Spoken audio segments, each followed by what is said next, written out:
my goodness, Porcelain is here? And Vic the Victim? Oh my gosh.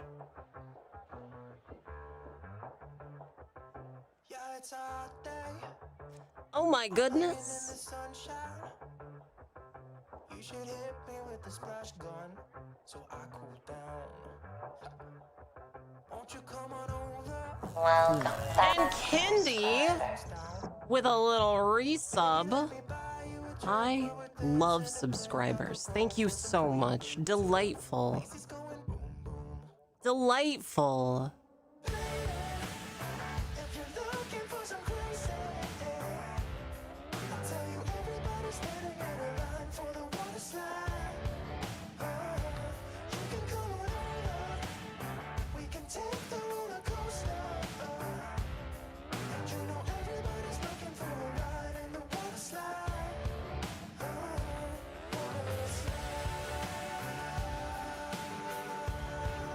Someone has supported your streamer, chatters.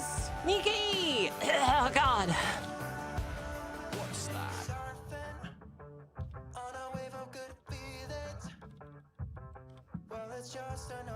Sorry, puberty.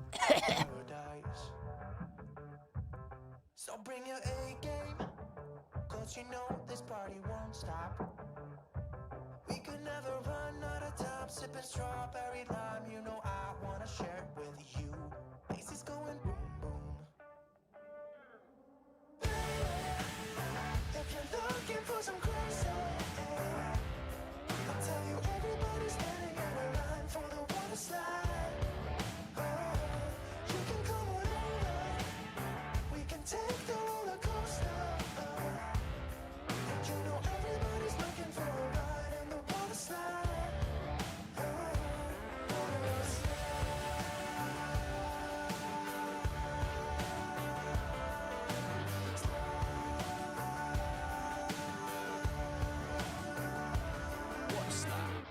It's getting kinda crazy up in here. Got that DJ playing music, everybody wants to hear it.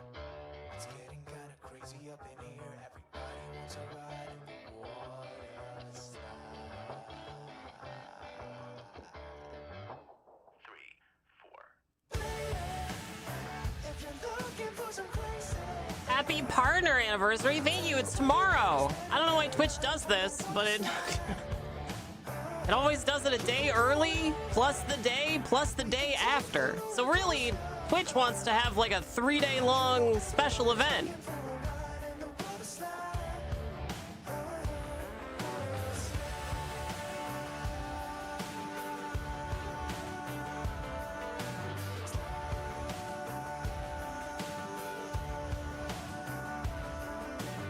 And you know what?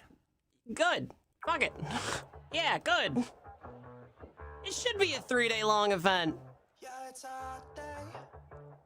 I'm hanging in the sunshine. You should hit me with the splash gun so I cool down. Yeah. Jesus Christ, sorry. Oh, God. Sorry, chatters. Puberty.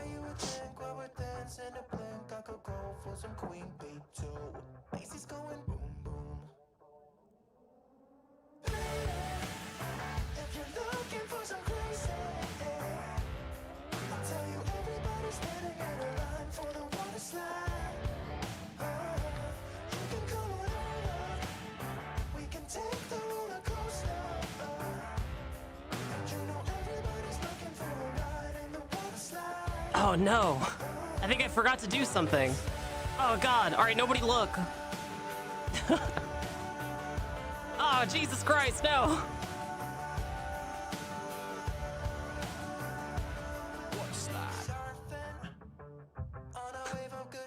No, it's fine. It's fine, it's fine. It's fine. Fine. So bring your A game, 'cause you know this party won't stop. So I don't actually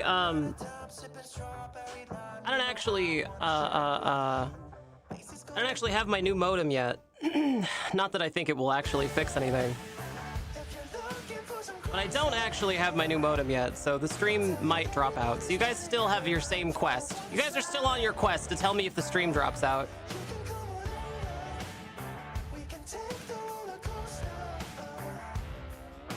Twitch support closed my ticket, so they're not gonna help me. We're on our own, chat.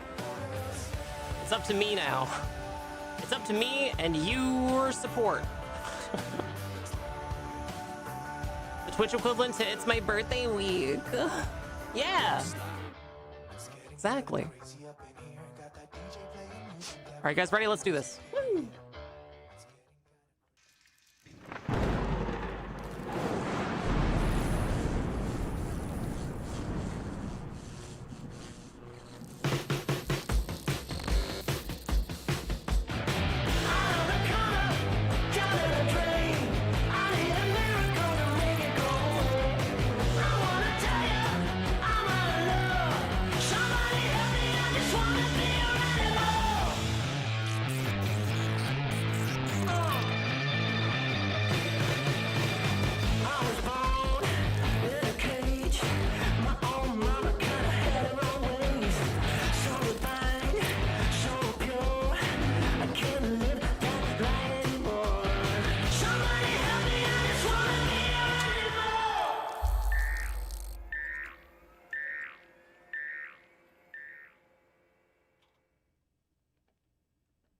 Oh. Huh.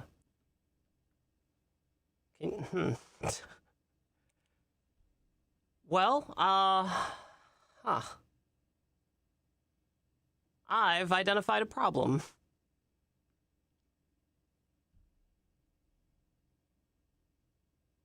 So, I don't know. Hello, sweet chatters. My name is Nicotine, and this is the Nicotine Stream. And all these beautiful people are members either to the Patreon or to the merch store. And every single one of these gorgeous, gorgeous people has subsidized your free entertainment. So thank you so much, patrons and merch store supporters. I can't do this stream without you. It's a huge, huge help, chat, if you want to get your name on television.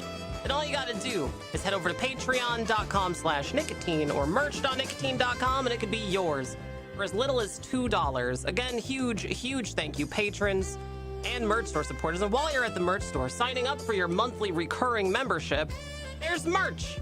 There's posters and stickers and t-shirts and hoodies and dog muzzle and patches, mugs. That's merch.nicotine.com. And it's spelled a little something like this. Hello, Sir Argus. Hello, Vic the Victim. Hello, Porcelain. Hello, Pretty Pictures. Ah! Is there some... She's right behind me, isn't she? Chat, the computer is struggling today, so you're gonna have to tell me when stuff goes wrong. All right, here we go. Let's do it. Woo!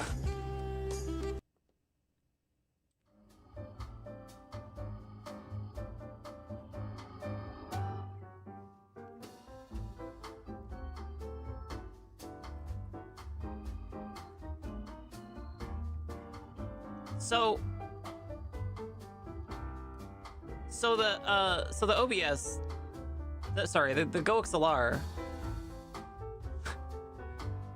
The GoXLR is not working. It was working fine, but now the GoXLR isn't working. So I'm gonna restart it. And see.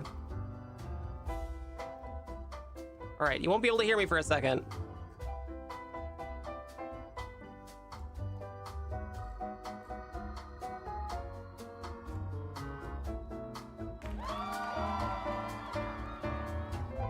Did you hear that? I need to know, chatters. I need to know, chatters. Did you hear this? You did. Okay, thank God. Something is working. Hooray! One thing is working.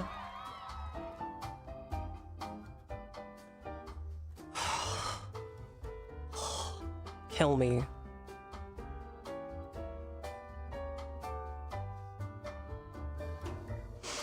So, I haven't dropped any frames. I haven't dropped a single frame, not one frame. I haven't dropped one frame. But Twitch has a huge dip in it. And if any of you saw that, like, a minute ago, it's not showing up on here. It's only showing up on Twitch. Twitch also closed my support ticket, so they're very confident it's me somehow.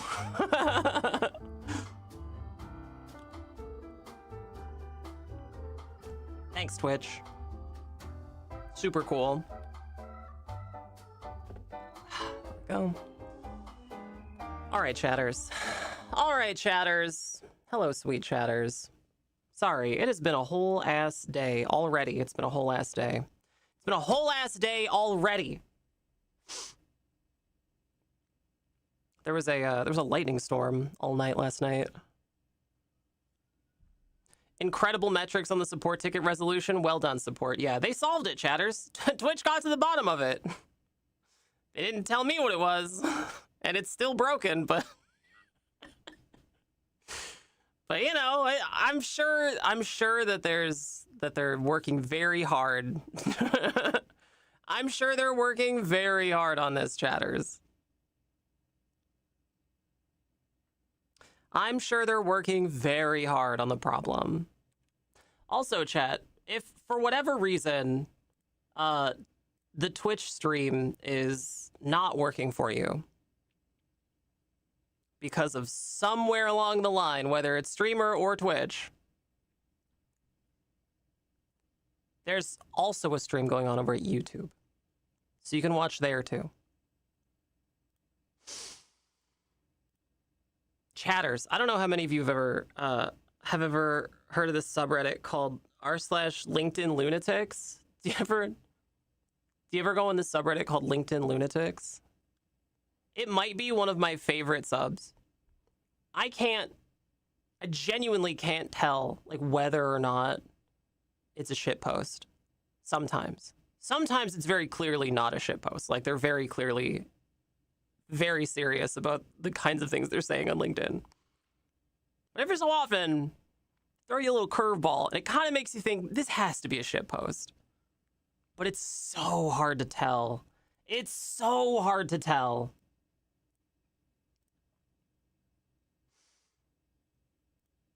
I was scrolling Reddit this morning, and I saw that somebody was talking about the trailers that come up before the Odyssey. And one of those trailers is for something called, oh my god, what's it called? It's called Other Mommy? I think it's called Other Mommy. I think it's basically Coraline, but scary. And everybody was talking about how the trailer is horrifying. That's right, Double Dang. Everybody was talking about how horrifying the trailer was. But then somebody posted a screenshot of it, and I could not stop laughing. Other Mommy. There's a screenshot. There's like a part where I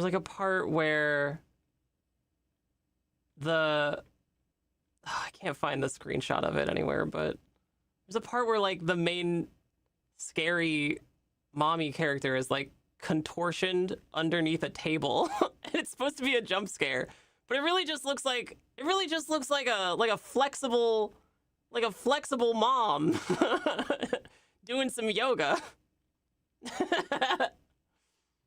Yeah, I can't find a good screenshot of it, but yeah, it looked very funny.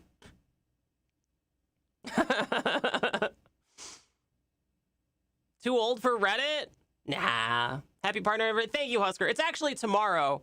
I don't know if you read the going live notification. It's actually tomorrow. Twitch does this every year.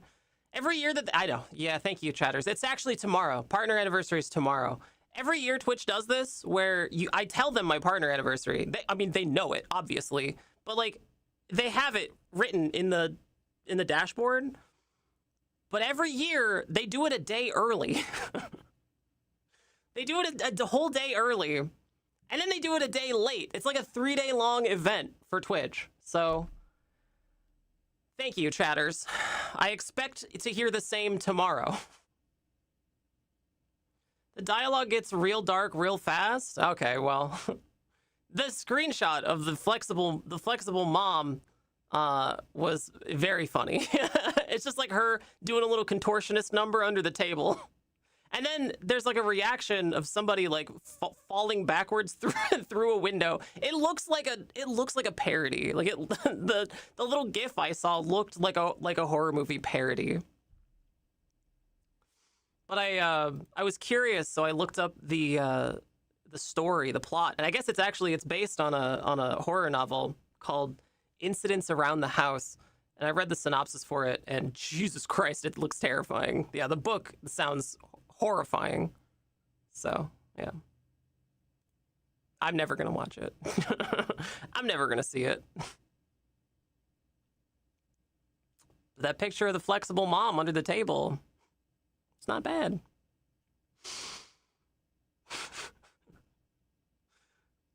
I've been watching a lot of this show called Babylon 5. I keep talking about it because I'm still deciding whether or not I like it. And I'm already like almost done with season 2. I'm still kind of deciding whether or not it's good. You know? I don't know if you guys have ever seen Babylon 5, but it's basically DS9 if DS9 were good. But the problem with Babylon 5 is that they'll have all these like really interesting plot lines about like workers' rights or authoritarian regimes. And then like the next episode, they'll do something crazy authoritarian and they'll act like it was the good thing to do. It's like they have no idea where they're going with any one plot line, and just every so often they'll just do an episode that's so out of pocket it totally undermines the theme of the show, which I think is supposed to be anti-authoritarianism. But like, for instance, there's this long thread in the beginning part of the show that Earth is descending into totalitarianism. Babylon 5 is a space station. The Earth is deteriorating into totalitarianism. And it's a bad thing. It's a bad thing. All the characters agree it's a bad thing that it would do that. And they spend a lot of time telling you that it's a bad thing. But also, they'll tell you it's a bad thing, and then the next episode, the commander of the station will just like extrajudiciously kidnap somebody. And they'll do like torture. And then they'll be like, whoa, we didn't have a choice. Or like the head of security will do some good old boy shit and then act like it was a good thing to do that. It's like, God damn it, you guys. What are you doing? What are you doing?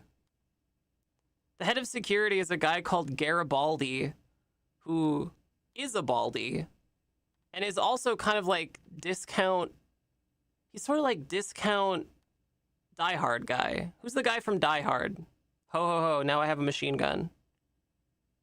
Sounds a bit like 24 in Space. Yeah, kinda. Who's the guy from Die Hard, chatters?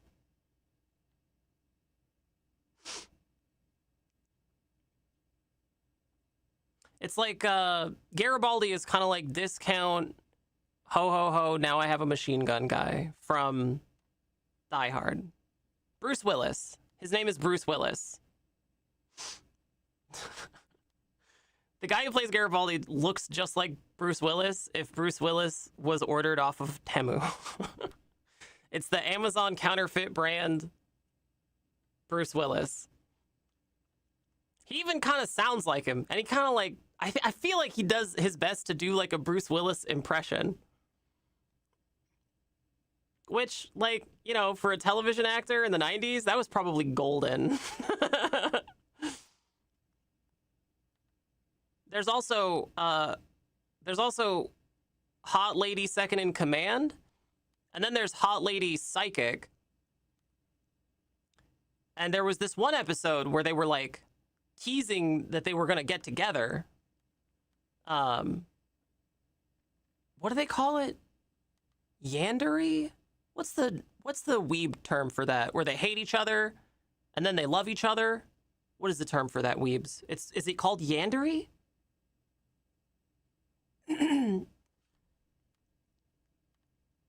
Bruce Willis for Space Stations, men, women, children of all ages.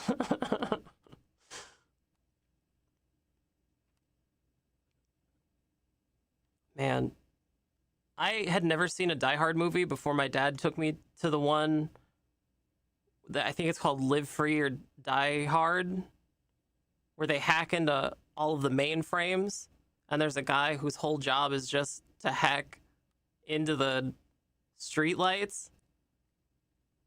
And my dad wouldn't stop talking about it. He's like, they can just do that. They can just do that. They can hack into the streetlights.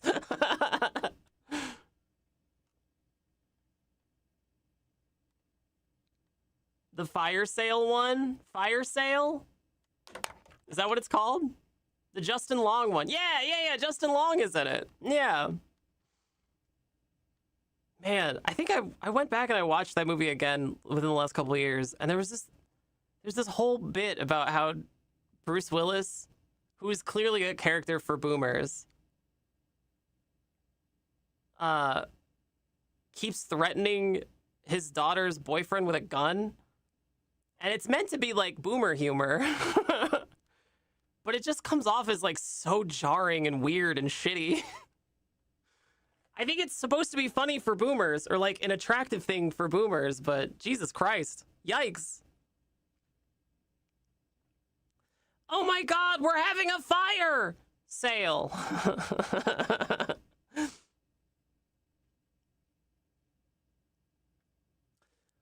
So chatters, this is a website called Reddit, and on Reddit, they make fun of a different website called LinkedIn.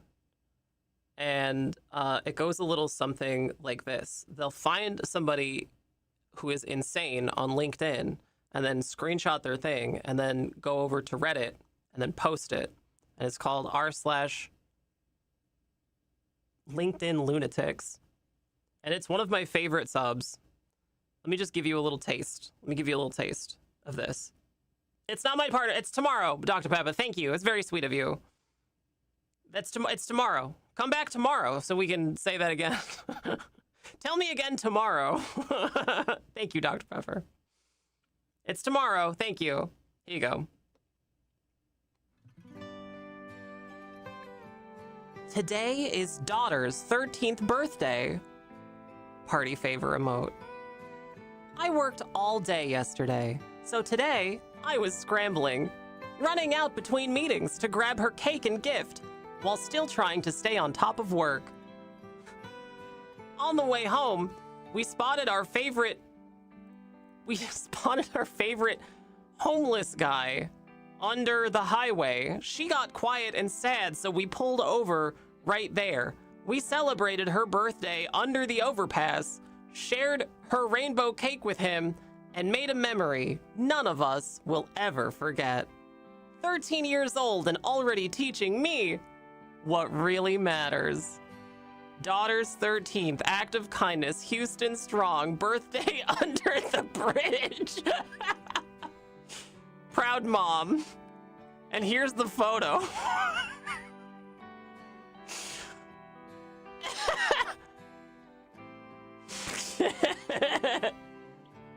Okay.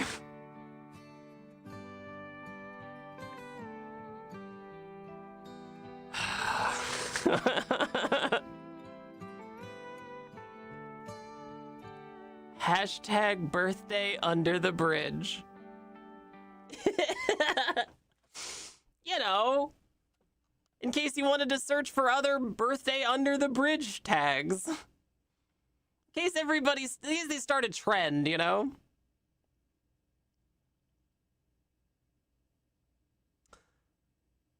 How old is their daughter turning? There's 1, 2, 3, 4. There's only 5 candles on this. But she's clearly like older than 5 years old. She's 13, right? Yeah, 13 years old. It doesn't look like 13 candles to me. Thank you, Nautical Menace. It's tomorrow. Thank you. I appreciate that. Yeah, the going live notification says it's tomorrow. So thank you. I appreciate you, Nautical Menace. It's tomorrow. Thank you, Vic the Victim. It's tomorrow. Yeah, partner anniversary is tomorrow, chatters. Thank you. I appreciate it. Make sure you got notifications turned on, chatters. Anyway, I think LinkedIn Lunatics is probably one of my very favorite subs ever of all time. It's one of my very favorite subs of all time.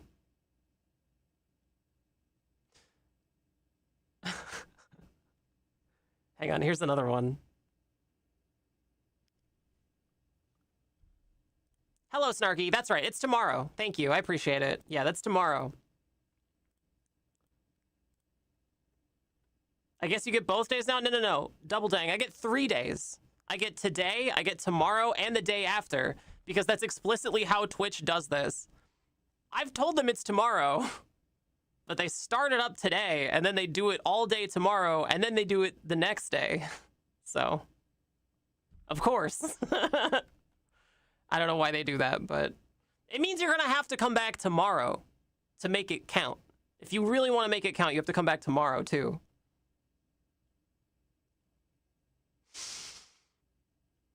Okay, here you go, chat. Here's another one. Here's another one. You guys ready? Here's another one. Find a good, I'm one of the most followed business people on social media in the world. People think it's glamorous, but here's the reality. It's 9 p.m. on a Tuesday night, and I'm stood next to a bin in the back alley, trying to get one piece of content to work.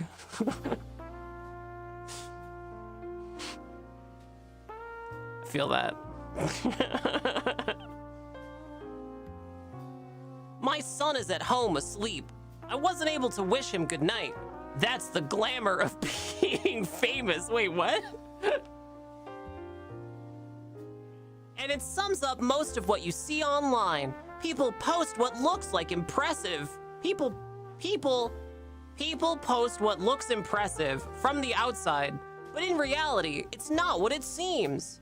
No yacht, no penthouse. Just a back alley and a bin on Tuesday night.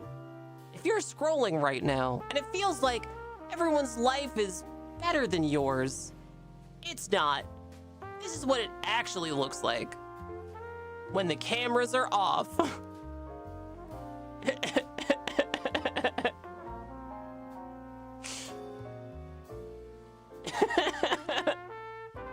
Thank you, McGreever. It's tomorrow.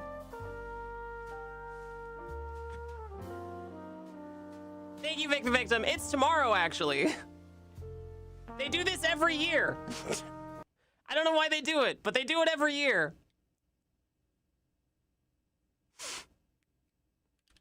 Thank you. It's tomorrow. Pinned.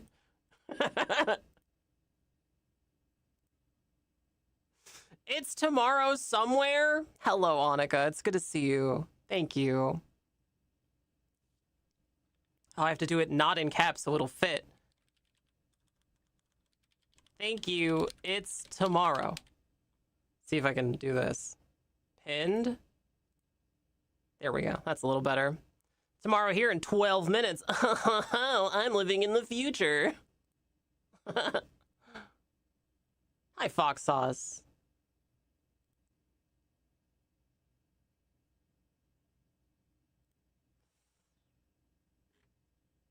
Listen, Nicotine, the international date line might be in the Pacific Ocean, but you're our morning no matter where you are. Aww. Aww. Hey there, Nicotine. It's been a while. Yeah.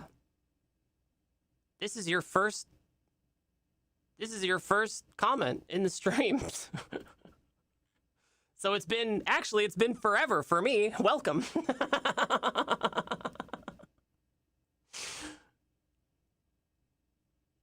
It is, in fact, tomorrow here. How many of you are living on January 24th right now?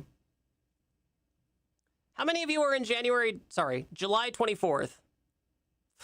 Fuck. You have no idea how tight this wig is. How many of you are on the 24th right now? I can't get over bin guy. Oh, wait, there's more. You guys, there's more. You guys, there's more. Hang on. People often see the outcome, but not the years of work behind it. Building anything worthwhile takes persistence, sacrifice, and plenty of moments that never make it onto social media, except, of course, when they do.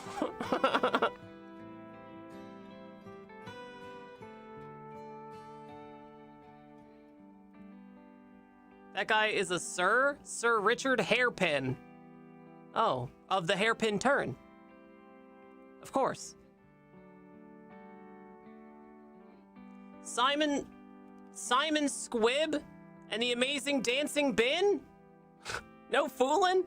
I heard about that from Harry Nilsson.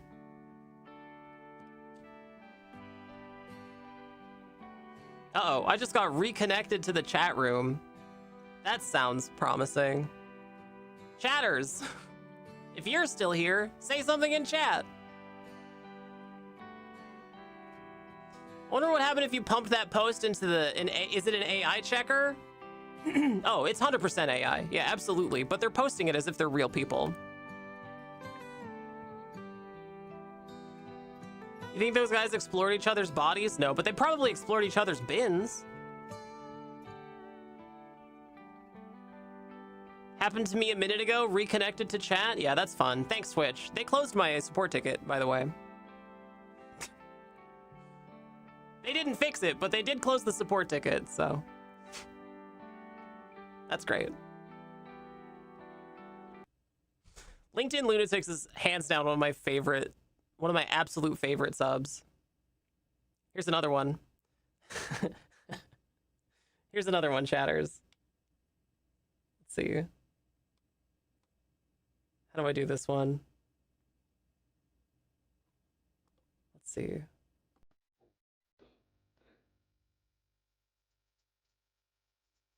I remember watching Brazil in 2002 as a kid.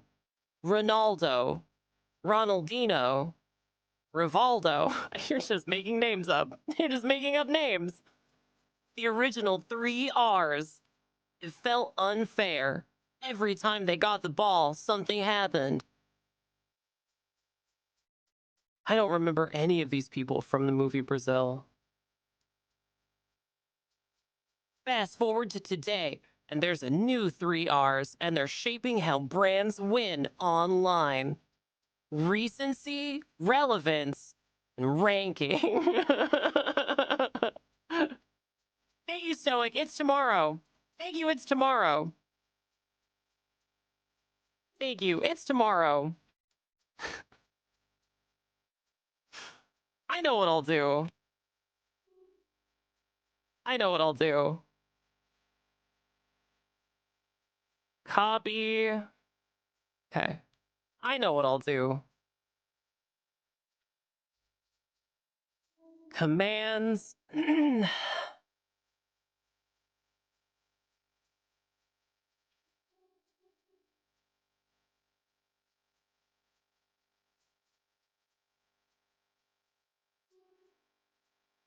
Party hat.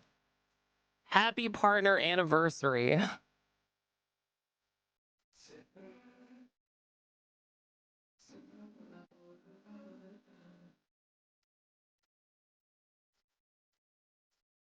Okay. Actions. Add.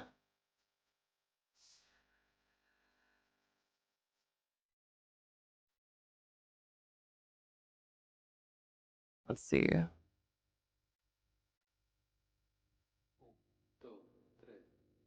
Duplicate. Edit.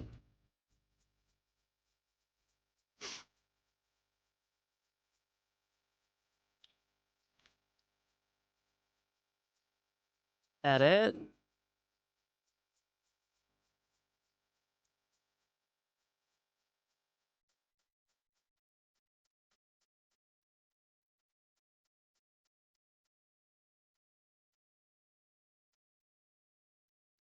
Thank you. It's tomorrow.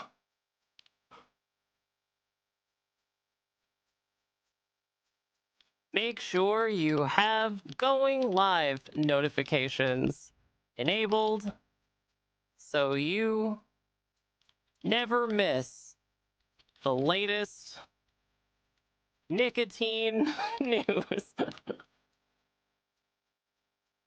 All right, I think it works now. What's your opinion of Jimothy? There, it works. All right, great. I fixed it, chatters. Hooray! Leave it to me. I'll fix Twitch's mistake. I got it. Don't worry, Twitch, I got you. What's my opinion of Jimothy? What do I need to have an opinion about Jimothy for?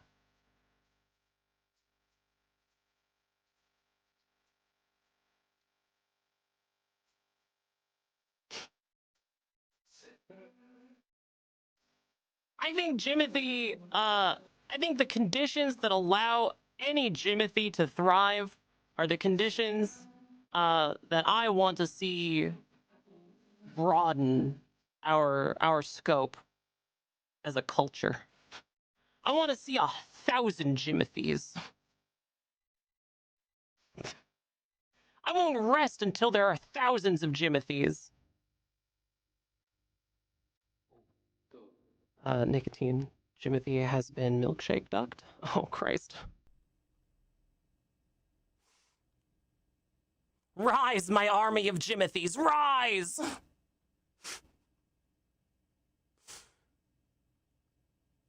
Man, reading these makes me legitimately want to just make up a LinkedIn persona, a LinkedIn Sona, and just start posting insane shit like I can't wait to have an army of Jimothys.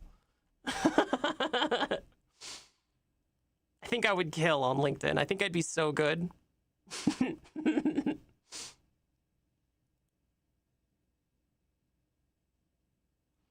Oh, yeah, this one. Oh, yeah, this one.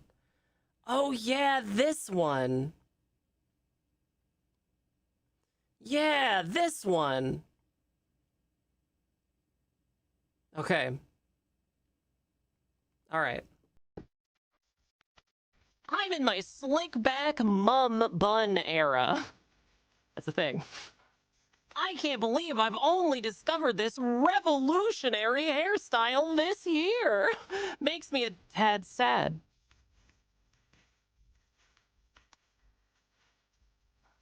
But my mission now is to inform other frazzled mothers of this absolute game changer. Getting 2 tiny kids to nursery, washed and fed, the dog walked before a day on his lonesome and on time for an early client meeting 47 miles away is hard AF. Of course, I have no time to wash my hair. I splash a bit of water on, borrow the fella's gel, and comb into a pony. Comb into a pony with a plaited bun to finish. Takes 2 mins.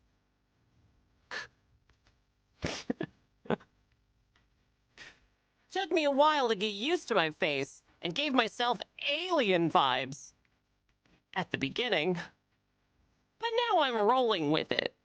If this is your savior, you're very welcome. Do you guys want to see a picture of the mum bun? Do you guys want to see a picture of the mum bun? I bet you do. I bet you do want to see a picture of the mum bun.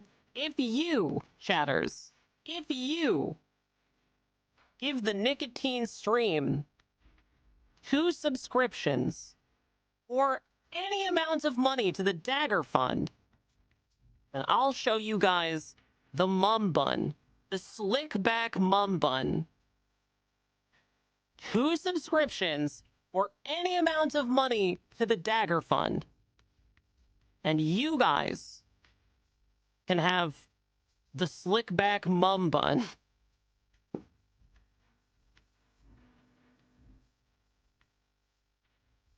Post is the post, but why is it on LinkedIn? Who are these people? They're insane. They're lunatics. It's a subreddit called LinkedIn Lunatics.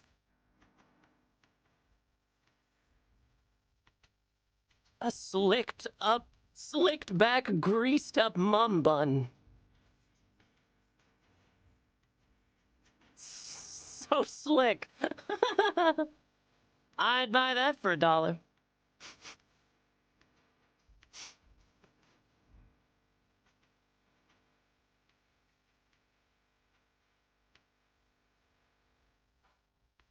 Twitch is telling me that I haven't had any dropouts.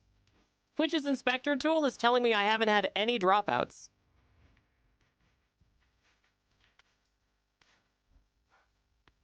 Twitch's inspector tool is telling me I haven't had any dropouts, chatters. Question. Big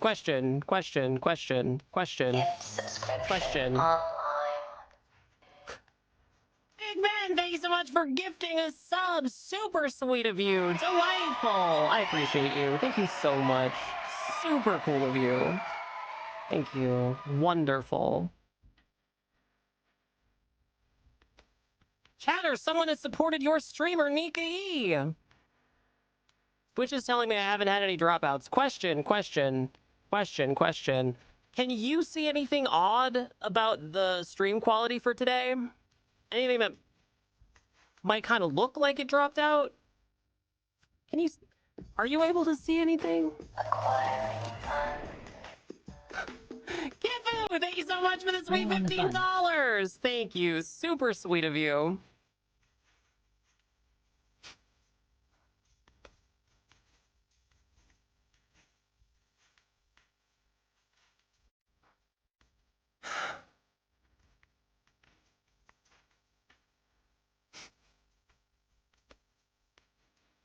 Thank you so much. I really, really appreciate that. Thank you. Delightful. Thank you, Kipu.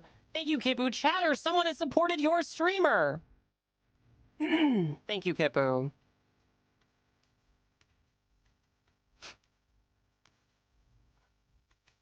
Stream seems fine. Seems fine now. When it started, there was a huge dip. It dropped out. But Twitch's detector didn't detect it. Falling asunder!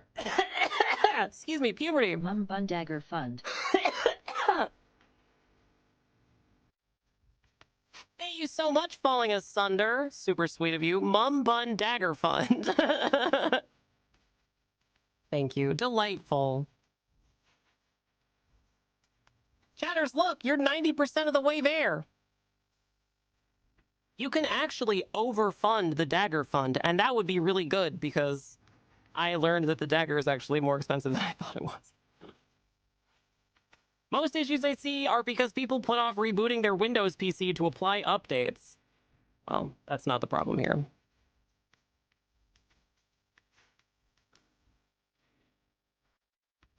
Coughing so W voice trained? I'm not trained. I'm wild and free. All right. You asked for it. You earned it. Chatters, I give to you the slick back, greased up mum bun. Are you guys ready? Are you guys ready for the slick back, greased up mum bun era to begin? The mum bun epoch. Here you go.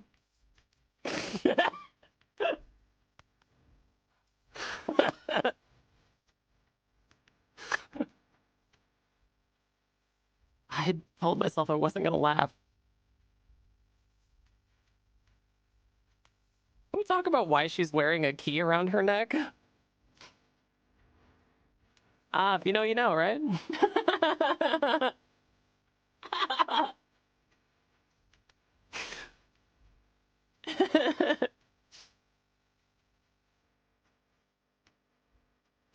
It's how to unlock the bun.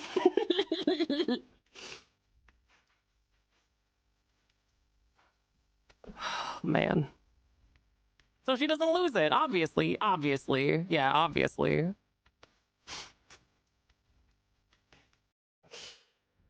It's great. Oh, I love this one. I love this one.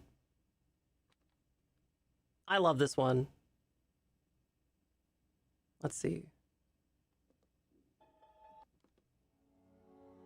Here we go. Master's degrees are useless. I literally gave myself one on LinkedIn just for fun. There's no verification process. Since adding this to my profile, the DMs have been flowing in. Every other message mentions how impressive my academic background is. So instead of spending $100,000 plus and wasting years of your life on a degree, just add it to your LinkedIn. No one checks. No one questions. Fake it till you make it has never been easier. Harvard University, Master of Business Administration, MBA, General Administration of Management General, graduated top of my class.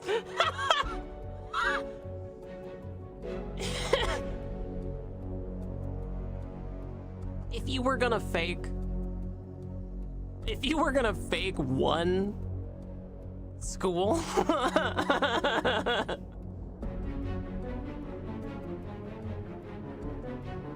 if you were gonna fake one school where you were like most likely to get caught, do you think you'd want to give yourself the degree from like one of the most sought after programs? Surely no one will catch you in this ruse. Surely no one will uncover your secret. Ah, man.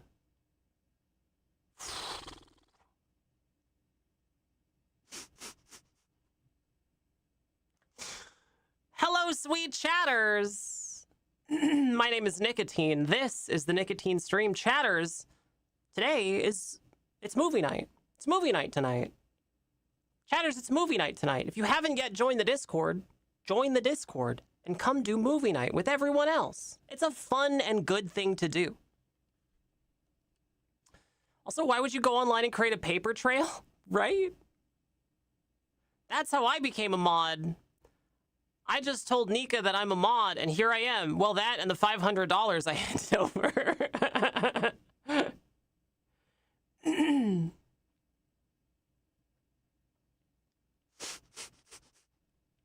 It's true. All of the mods have paid me $500 in cash. It's true. And if you want to become a mod, it's never been easier. You can become a mod right now on YouTube for $500 for 24 hours.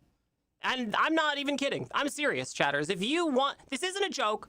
No, it's not a joke. It's not a joke. Chatters, if you want to become a mod over on YouTube for 24 hours, you can do it. It's $500. Hell, I'll even throw in some recognition. I'll even say your name a couple of times. You know? You can be a mod. You could have the keys to the kingdom as a mod over on YouTube. It's just $500 for 24 hours.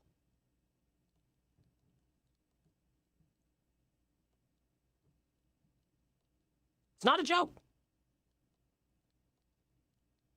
It's true.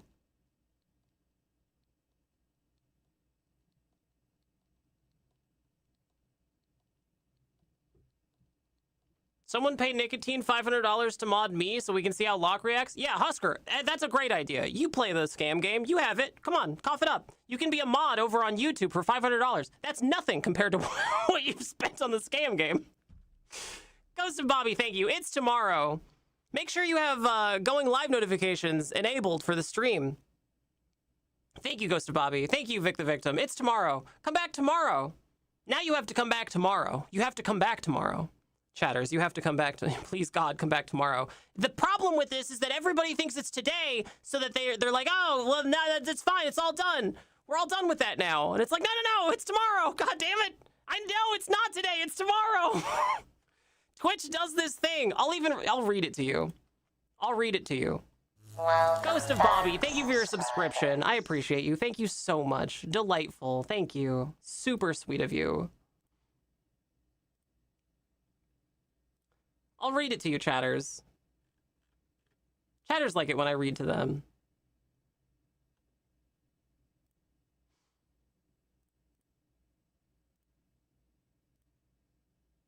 Your scheduled celebration begins at 5 a.m. the day before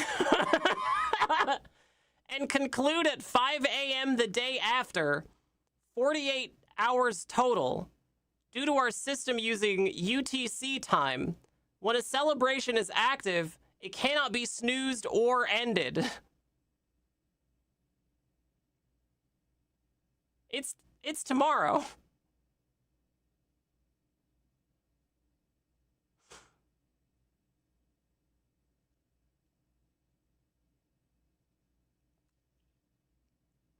That's okay. I know Twitch has a lot of stuff on their hands. Twitch has got a lot of stuff on their hands, like whether or not this is a dropout.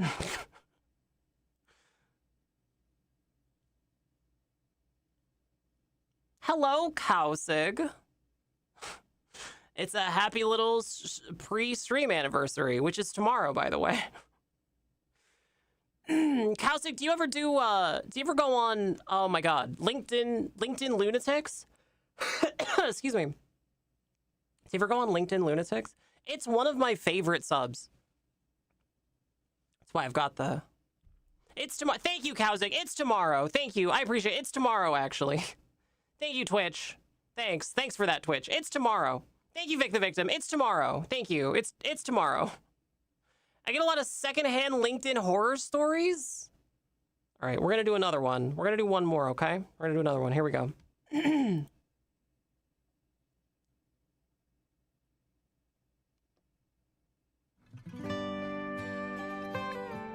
When wildfires threaten century-old wooden canoes, caretakers turned to the past for a solution.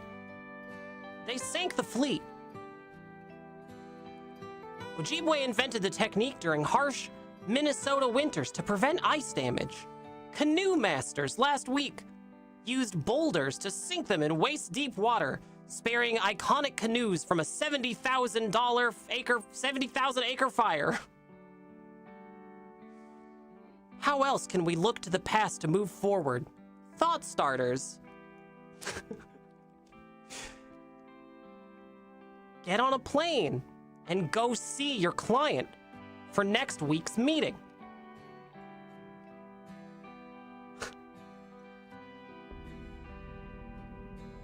Send a handwritten note when a staffer gets promoted. Give your best customer a book you loved. Make the presentation physical. Bring back the work-happy hour. Where have you used old school ideas to more powerfully deliver your work?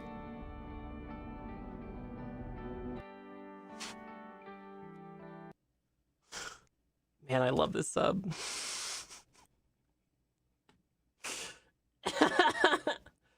Tell your client you like their shoes and give them a little peck on the cheek.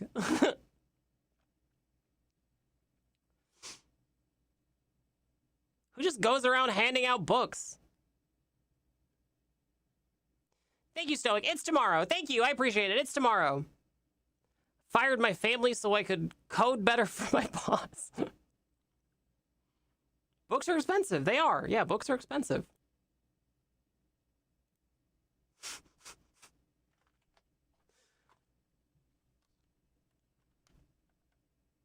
Yeah, people have been sinking canoes in bodies of water to protect them from fires for a long time. I saw a thing from Canada where they were doing this. It's a technique. Keeps them from burning. Yeah. See, a handwritten note from the company president would mean a lot to me, but that's because he already does a good job fostering relations within the company. My old GM gave all the managers and supervisors a self-help book once? What? What self-help book? Was it a self-help book about how to ask your boss for more money instead of a shitty book? Man, it's so hot. I'm dying.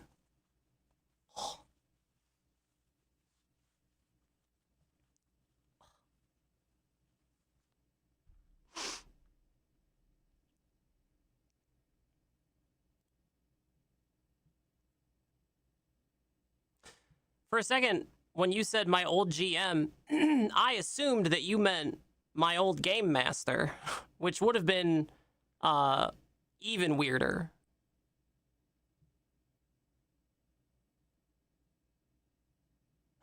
Here you go, client. All 3 volumes of Capital. You're welcome.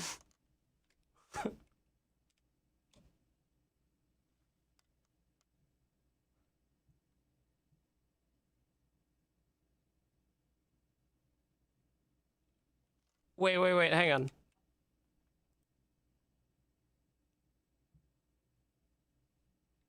Here we go. Okay. Here we go, chatters. Here's another one. You can have another one. You can have another one. You can have one more, okay? You can have another one. Do chatters deserve another one? Do chatters deserve another one?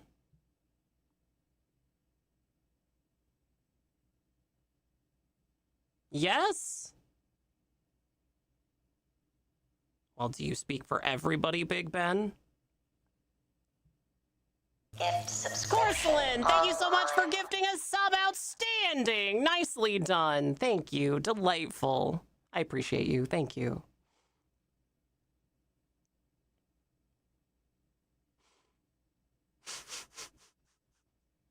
All right, here you go, Chad. Thank you, Porcelain. Nikki! A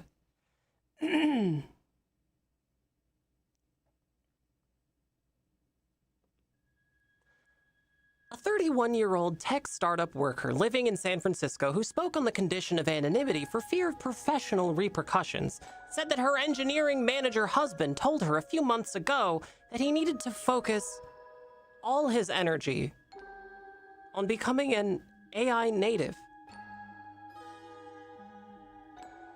and requested that she take on almost all parenting responsibilities for the couple's preschool-age daughter.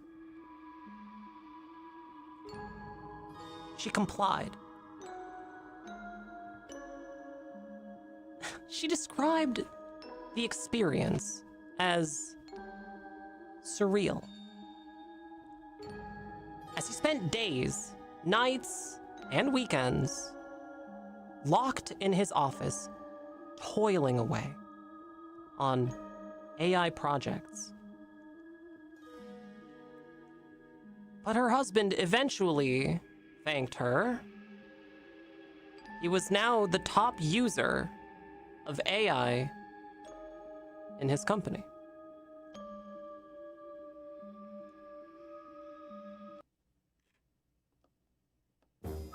Hot take! When there's nothing wrong with what that father did. In fact, this is one of the best things about being married. You have someone to lean on to support when you need it. When my wife was busy at work caring for a newborn or sick, I carry more of the weight of the home. And my wife does the same for me when I need extra help. Crunch time at work, going back to school, taking a second job. It doesn't matter what it is, you help your spouse. I will admit my wife is much better at this than I am. Having a husband or wife unlocks so many wonderful possibilities. Get married, it's the best.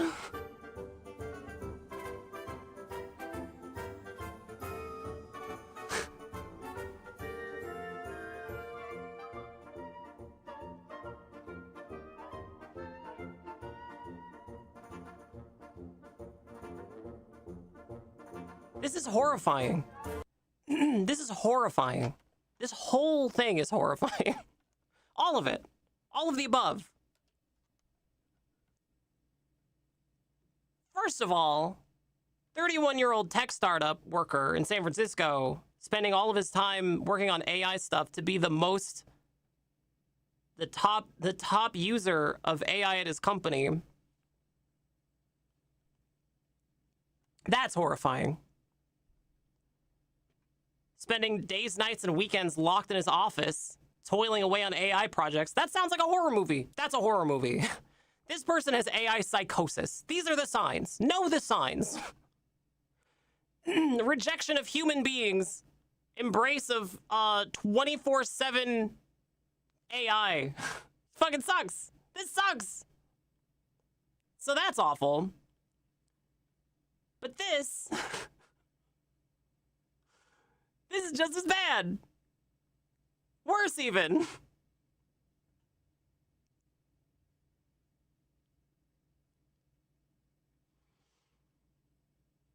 They probably work for SpaceX. Yeah, probably.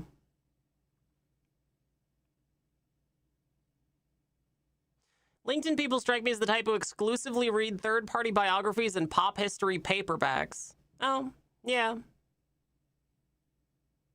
Yeah, probably. I'd bet money that guy, if real, has an AI girlfriend, and that's what all his time was. Man.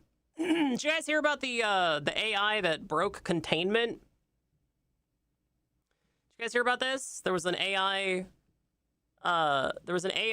tool from one of these fucking companies that they said that they put inside of some sandbox, and then they said that it broke containment to go hack a website. So tech companies want you to think that they want you to be like afraid of it, right? They want you to be like, ooh, see how dangerous and scary this is? That it just did this. It just did this. We have no idea how it happened. It just did this. It just did it. Oh, it just did this. That's why we have to have more money to build it better, so we can build, so we can protect from when it does this. Oh my God, how did it do this? Oh my God. But as it turns out, they put it in a sandbox, but then they connected the sandbox to the internet.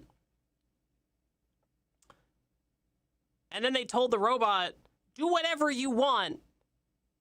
Whatever you have to do to get these answers. Do whatever you need to. So, of course, it got out and went online. Like, of course it did.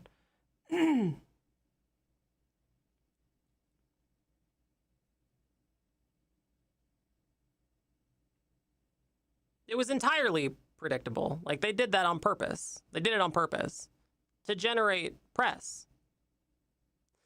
But the real question that you should be asking, is who gets held accountable? Right? Who's accountable for that? Like, no matter where you stand, whether you're hopelessly entangled with AI shit, or whether you have a brain. No matter where you stand, who gets held accountable when an AI breaks containment and then destroys somebody's livelihood, destroys a website, destroys somebody's servers somewhere? Who gets held accountable?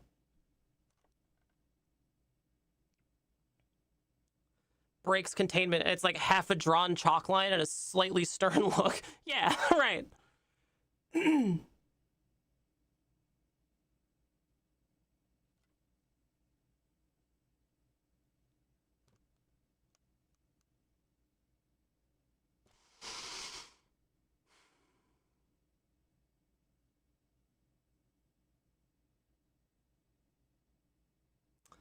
I was trying to pull a report that is in a website, but can't be downloaded. The AI gave me the JavaScript code to cause a download.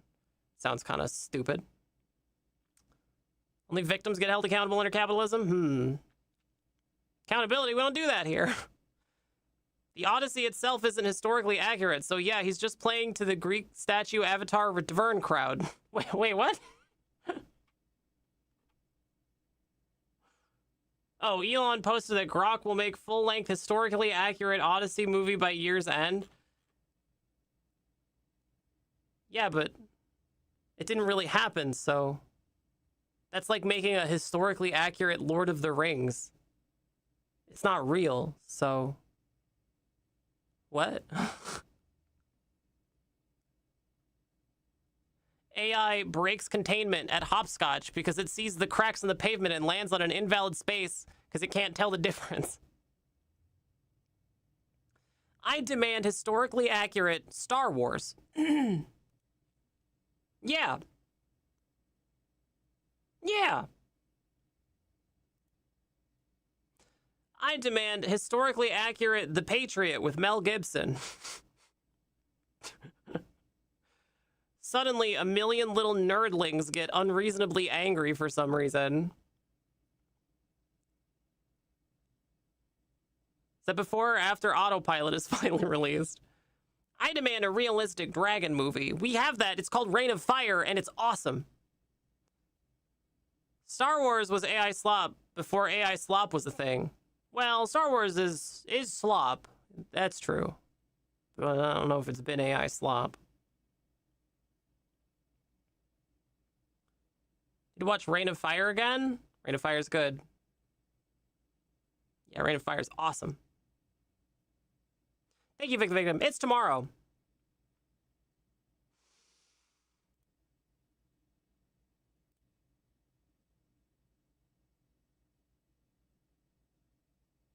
Yeah, chatters. I don't know. The stream looks like it's doing okay. I haven't dropped any frames. It seems pretty consistent.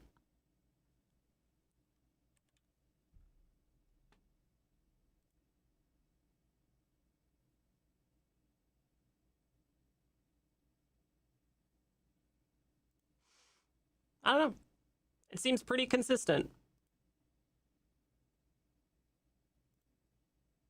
I don't get it. No, Nicotine, you don't understand. I want real dragons in my dragon movie. We have that. It's called Dragonheart with Sean Connery.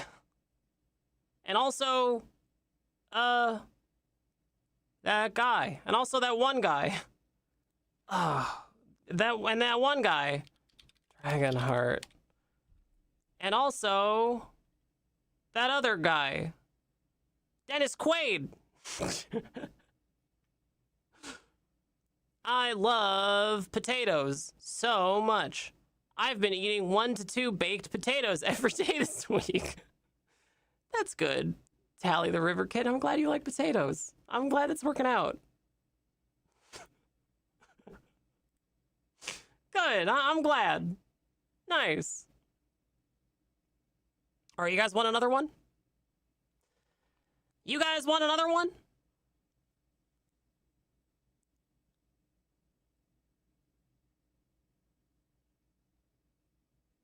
Tell you what, chatters. You can have another one. You can have another one for 1 subscription or any amount to the Dagger Fund.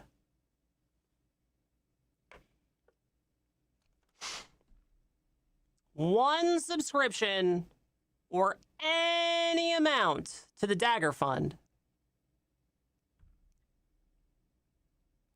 It's another dog whistle. They want a Caucasian Odyssey movie because they're Nazis. Yeah, obviously. Obviously. I demand a historically accurate Dennis Quaid. We have that. It's called Independence Day.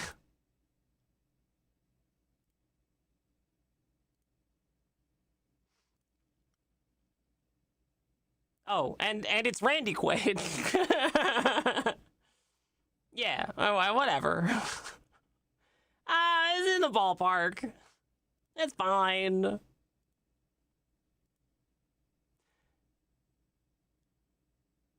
I add fake butter. Cheese makes my tummy hurt even with Lactaid. I can't believe it's not lactose. Quaaludes. Oh, man. Yeah, do you think he calls his nudes Quaaludes? Ugh. Awful. Awful.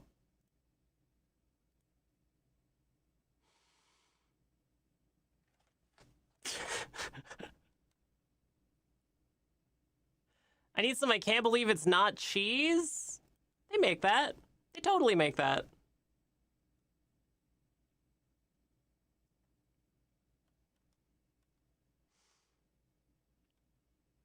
We also have Jaws 3D. Oh, is one of the Quaid boys in that too? Jaws 3D.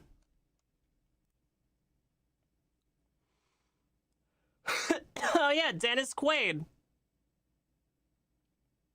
And Louis Gossett Jr. Damn. The film follows the Brody children from the previous films to SeaWorld. Aww. And nothing could possibly go wrong there. Excuse me. A Florida marine park with underwater tunnels and lagoons. Lagoon caves.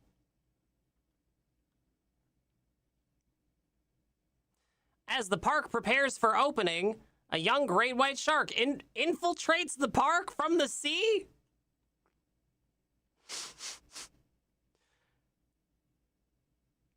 What does he do? Does he show the bouncers his shark card?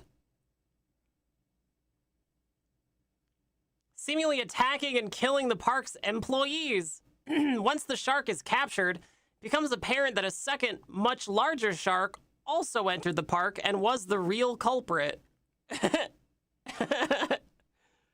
Man. Okay.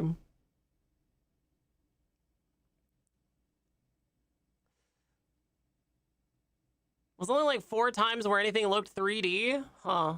Meanwhile, SeaWorld is in Orlando, a city in the center of the state. Yeah, but you can swim up there, right? I think you can still swim up there. Lagoon is French for the goon. Wait a minute, Richard Matheson did the screenplay? Richard Matheson? Oh, now I have to see it. The guy who wrote I Am Legend. And What Dreams May Come. Oh, and The Last Man on Earth. I think he also wrote There's Something on the Wing. Yeah, Nightmare at 20,000 Feet. Richard Matheson also wrote Jaws 3D. Damn, dude. Damn, dude.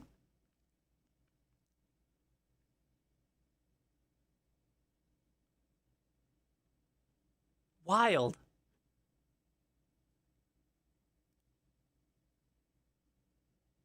Another one with a shark is the offspring of the original Jaws, Out for Revenge. No, wait, that's Jaws 4, The Revenge. Not from the ocean? No, he probably hitched a ride. He got a ride on like a truck or something. You know, he just hitched a ride. It's Florida. Jaws 3D was not as good as the others. I've only ever seen the first one. I'm kind of impressed they got Louis Gossett Jr. for this. They cast like a real actor.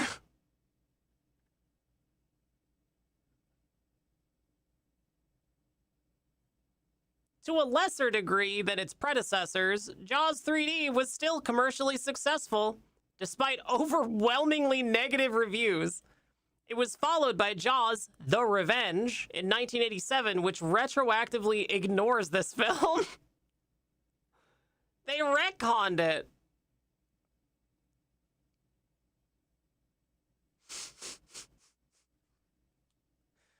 Damn, dude. I wonder how that makes the Richard Matheson estate feel. Jaws 3D was not Richard Matheson's finest work. No, I guess not.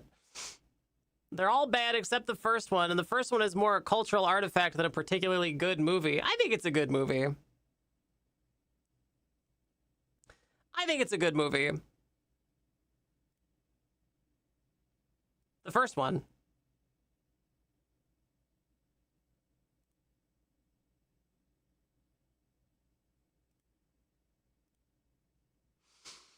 It was lost at sea. Chatters, for just one subscription or any amount of money to the Dagger Fund, you can have another one of these. You can get another post, chatters. You can have another one for any amount of money to the Dagger Fund or a subscription. After the Jaws continuity got broken, I just don't know what's real anymore. It was fine for 1975. I thought it was good. I liked the Jaws movie. I liked it. Thought it was good. I think movies about kaiju that are more about the disaster part of it are absolutely like better movies than just movies about the kaiju. Jaws is a kaiju. We're all on the same page, right? Jaws is a kaiju. Like Godzilla. And Paul Bunyan.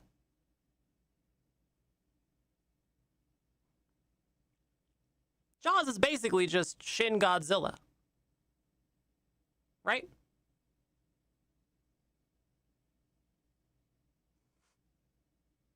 And the Meg. Yeah, okay. Yeah, a kaiju. Exactly. Well, you don't think Jaws is a kaiju? How come? It's like a big monster. It's like a big unkillable monster that they only managed to kill in the very end of the movie. Oh, spoiler alert.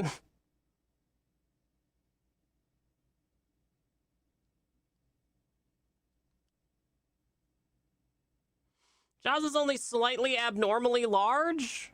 No, Jaws is way too big. Jaws' ox babe is a kaiju. But if I take a bite out of Jaws, is that a salad or a dumpling? Jaws is an ingredient, so none of the above. Jaws isn't fighting on this one. Jaws is a parasite that swims up Godzilla when he pees in the ocean. No! No, God, no! It has the same pacing problem as just everything from that era, compounded by the large cast and largely redundant characters who drop out of the story by the third act. All right, I'll tell you what, chat. Is Jaws a kaiju? Yes. No. Go ahead, chat.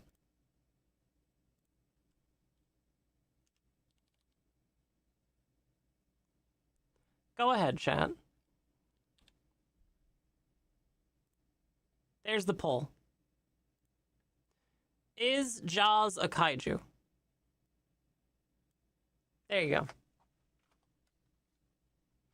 If you can destroy the monster with a propane tank and a well-placed bullet, it ain't a kaiju. Well, that's exactly how they destroyed Godzilla. That's literally how they in the first movie.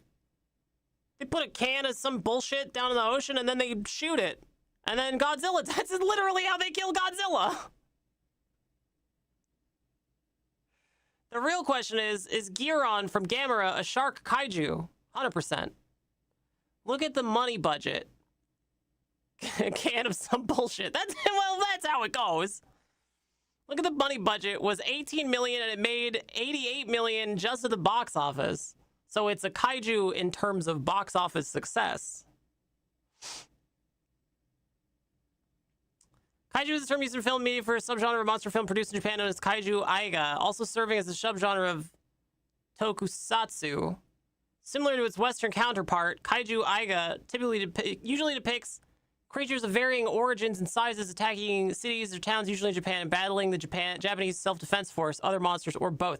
That's exactly what happened. You're just reading. That's the plot of Jaws. It's just not Japan. It's, you know, some made-up Stephen King place.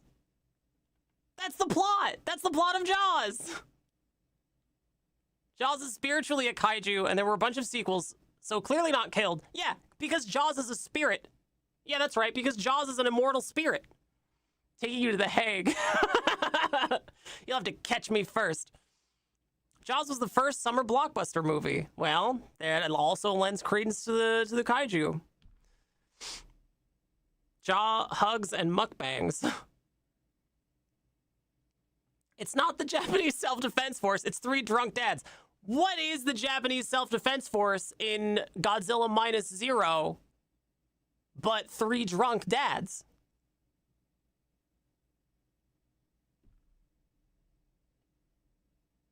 Jaws is clearly a slasher like Jason, Mike Myers, or Freddy Krueger. Like Godzilla, Jaws is also the result of man's hubris. The boat is metaphorically a city. It's only a kaiju if it's from Japan, otherwise it's just sparkling dinosaurs.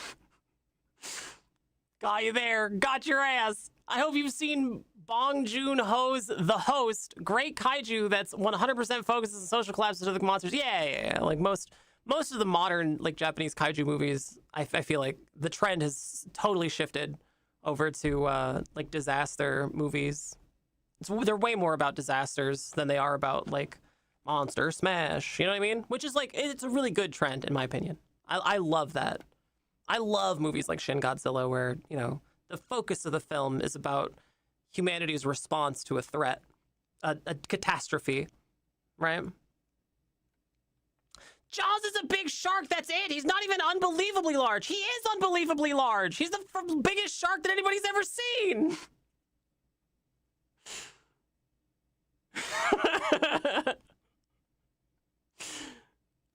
That was the South Korean, and even though there's a monster, the real kaiju isn't even the monster.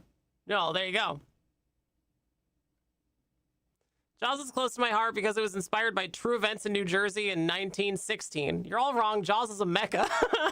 He's not even deep blue sea big. The real kaiju was never a monster.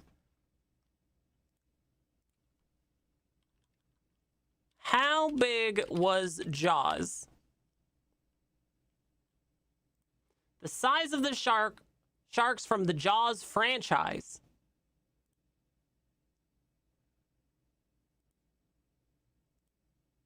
Oh, Jesus Christ, it's all ads. It's ads the whole way down.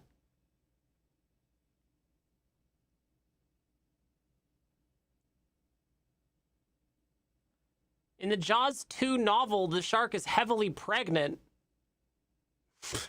Thanks, Jaws Wiki. I'm so glad I know that. In Jaws 3D, the shark is 35 feet long. Largest recorded great white shark.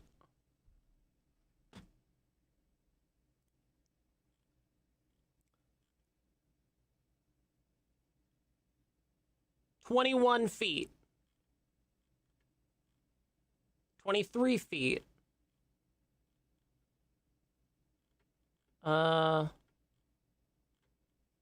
Deep Blue holds the title for the largest great white shark ever recorded. Approximately 20 feet.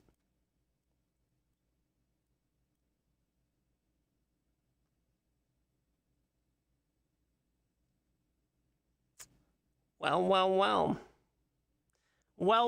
It's looking more and more. It's looking ever more like Jaws is a kaiju.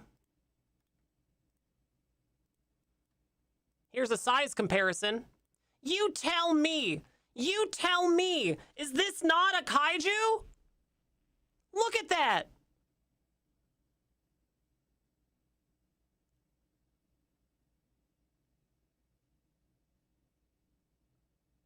Could swallow this guy in one bite. Wouldn't even notice. Can only fit one human in his mouth? No, it just opens the mouth, and if the humans are on a line, just... A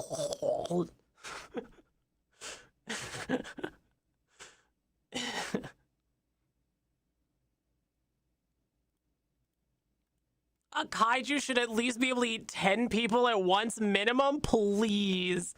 Please. Please.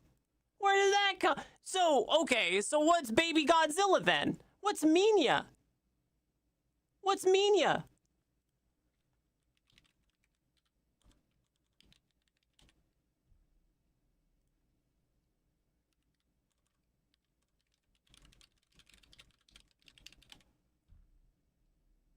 Okay, here.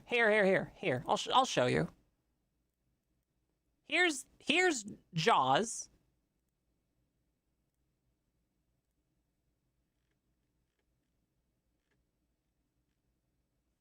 See if I can get a side by side with a human.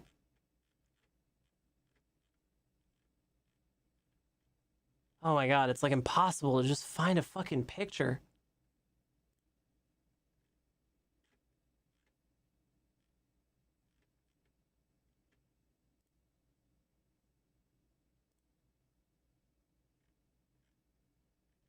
Yeah, here we go. Here you go. Okay. Baby Godzilla is what exactly? Baby Godzilla is what exactly?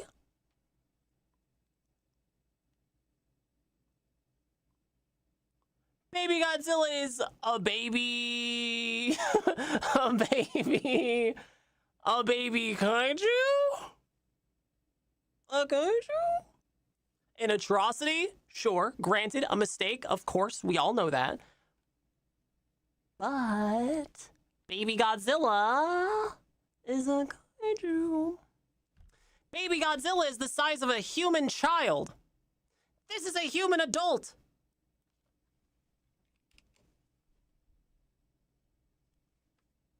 That is a kaiju.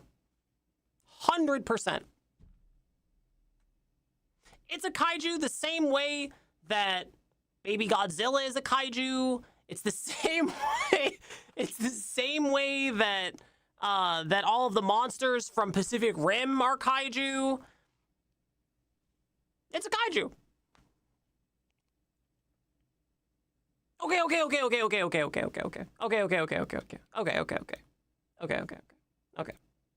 Okay. What about a little kaiju called Ultraman? We ever seen Ultraman before? Ultraman, man, I can't find there's not one picture in the wiki article. God damn you. Don't you bring Ultraman into this.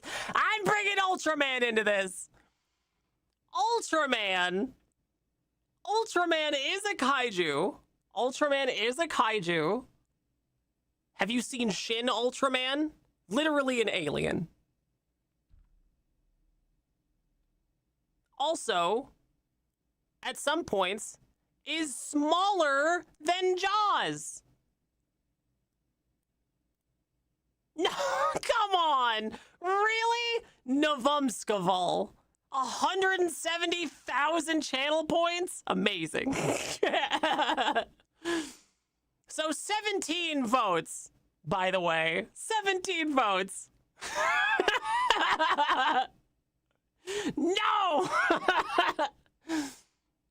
If we're including Ultraman, that means we're engaging on the basis of tokusatsu, which Jaws is not. And therefore, oh, hang on, I lost it. 1 second.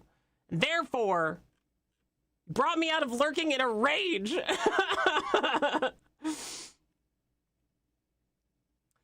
Which Jaws is not, is therefore still not a kaiju. I think if Ultraman is a kaiju, I think he's a superhero genre of tokusatsu, closely related, but not quite kaiju.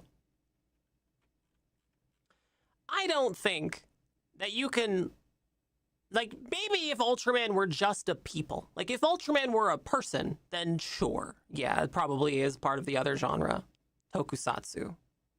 But Ultraman is not that. Ultraman is an alien, a monster, therefore. And if you guys think that this argument is stupid, wait till you hear the fact that Frankenstein is also a kaiju. I think Ultraman is an edge case because he's like a superhero that fights kaiju. Kaiju also fight each other. You're so ignorant. When has that ever stopped me?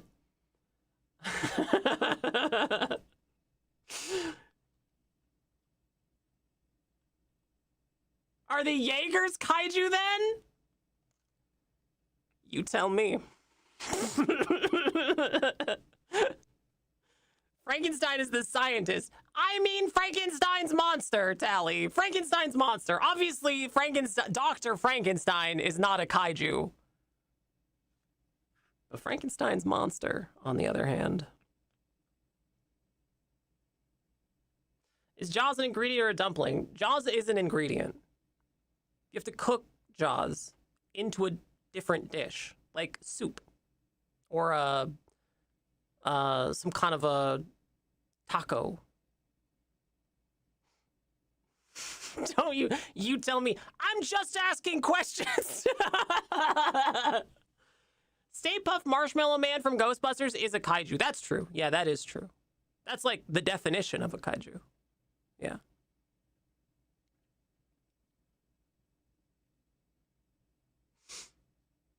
At the end of the movie, you could argue Jaws is a hot beverage with the pulp. Yeah. Stay Puft is 100% a kaiju. Yeah, absolutely. 100%. We're all on the same page. We all know kaiju is... a Stay Puft Marshmallow Man is a kaiju. For sure.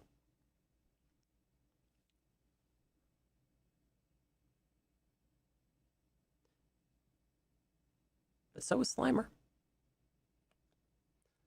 How many clicks away is Scooby-Doo from being a kaiju? Statue of Liberty is a Jaeger?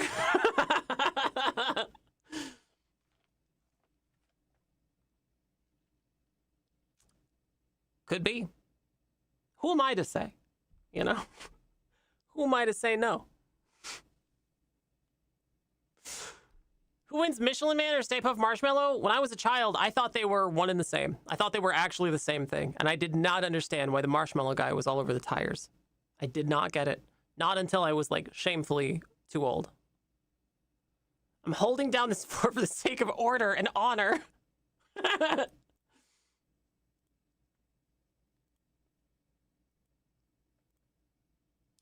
By size requirements, but it's Battlestar Galactica kaiju off just size, the Enterprise. Isn't Scooby-Doo canonically like the grandson of Cthulhu? I think that puts him in a similar vein as Minya, except that he's not made with practical effects. History shows again and again how Jaws points out the folly of man.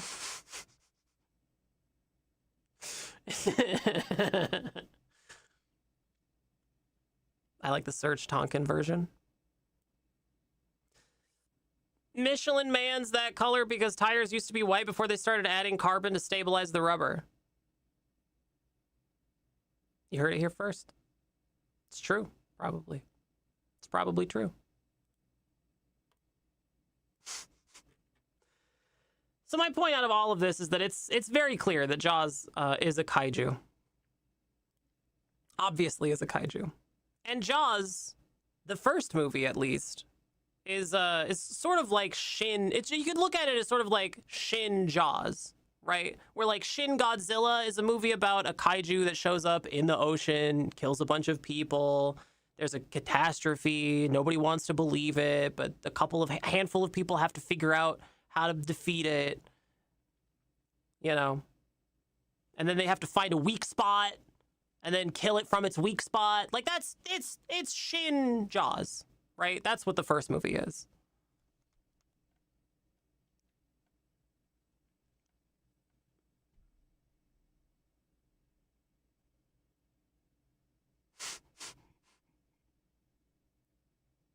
I don't know. I'm starting to think anything I hear on the Nicotine stream is of dubious veracity at best. At a glance, 40 beach scene sponsored by McDonald's. But are cryptids kaiju? I think that depends. I think it depends. I think it depends. It depends. What, is a chupacabra a kaiju? No, certainly not. Certainly not. Certainly not.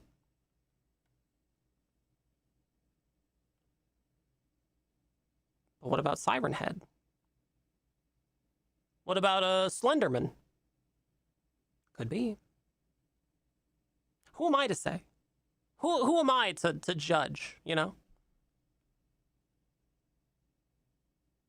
What about Mothman? What about Jerry Seinfeld?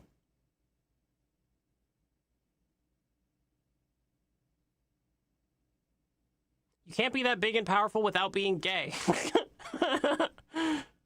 Mothman is just a guy? No. Mothman's not a guy. Mothman is a caked up beast. Mothman is a jiggly, caked up monster. Really, it should be Mothman. It should be Mothman, like a Pokemon. And the real question you should be asking yourselves is, which Pokemon are kaiju? Because you might say, oh, Nicotine, what a silly question. That's so dumb. But, like, Pokemon are kind of just, you know, they're sort of based on Japanese spirits, right? So that's, oh, well, okay.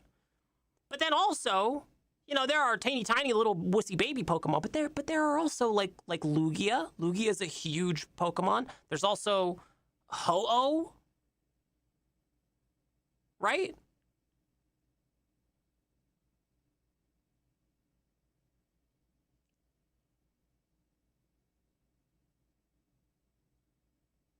Lugia is a kaiju. Lugia is a kaiju. I said it. Lugia is a kaiju, and I'm tired of pretending it's not. Also, in the newer games, they do fuck, what's it called? The Dynamax? They Dynamax. They become kaiju. They literally become kaiju. Like a ton of them.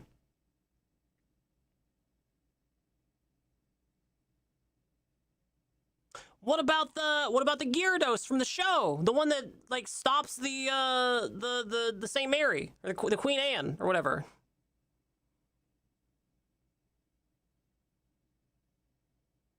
Kyrogi and Groudon are like explicitly kaiju. There you go. Subaru is Japanese and rhymes with kaiju, and lesbians live to ride them. Subaru actually is the Seven Sisters. That's what their logo is, the Seven Sisters. It's a constellation. It's just the Japanese name for the Seven Sisters.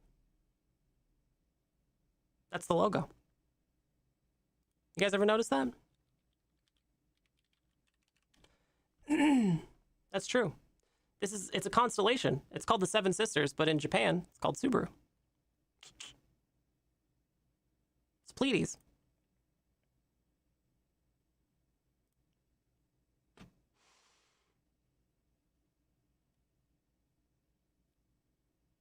Suwoo-boo-boo. Is the tall man from Phantasm movies a kaiju? He's above average height. Yes, I'm a lesbian with two Suwoo-boo-boos in the front. How many Suwoo-boo-boos in the back? Is the real question. And what are constellations if not space kaijus? Now you're getting it.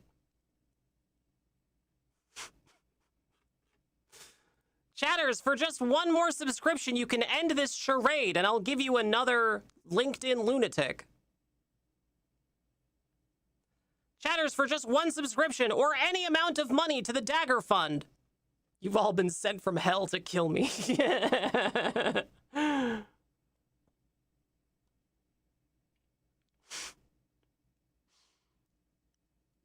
Minya is a kaiju. Brainword! Someone say Nika needs a sub. Thank you so much for your sub, Brainwashed, and Chris Cats for a tier 3. Outstanding. Nicely done. Thank you. Delightful. Only the dagger from Dagger Fund can kill the kaiju. Thank you so much, Chris Cats, and thank you, Brainwashed. Very, very cool of you, both. Thank you. You guys want to do another one?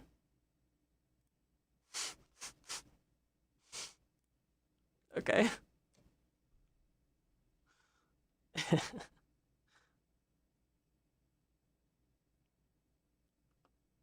Let's see. What do I got here? What have we got here?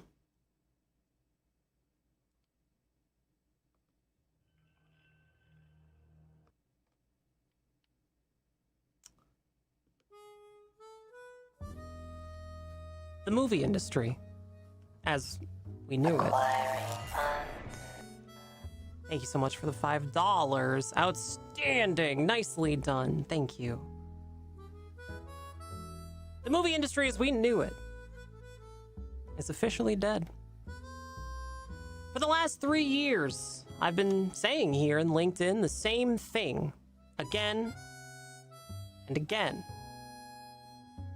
Cinema, as we know it, is finished because of what text-to-video AI can already do.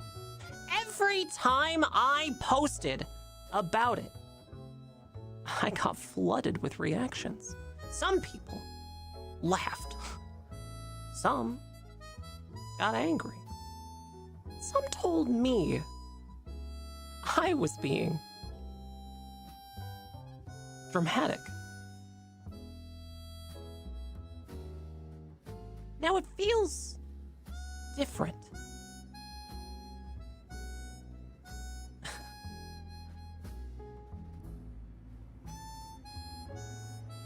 Christopher Nolan's new Odyssey has just come out, and the reactions are exploding all over the planet. Elon Musk has been openly against the film because in his view it does not stay true to Homer's original story, and the casting choices miss the mark. And then he went further. He announced that before 2026 is over, Grok Imagine will create a full-length movie of the Odyssey, exclamation point, exclamation point, exclamation point, that is historically accurate and faithful to the art of Homer. That single statement points to a complete shift in how films get made. The old process of years of production, huge crews, massive budgets, and endless debates over casting starts looking slow and outdated when an AI can deliver an entire feature that aims to be truer to the source material than a big Hollywood release. I said 3 years ago that the old way of filmmaking movies was dying. Now, the man who builds rockets is promising that one of the oldest stories on Earth will be reborn through his AI by the end of 2026. What do you think? Is this the real turning point for the entire industry?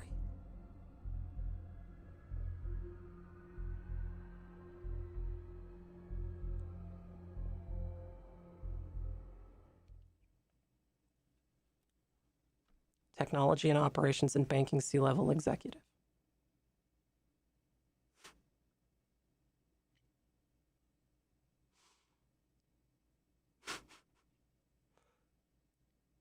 One of the oldest stories on Earth. Do they know about other stories? Please, Chris Katz, they just heard about the Odyssey. It'll be some time before they figure out there are others. Wait till you tell them about the Iliad.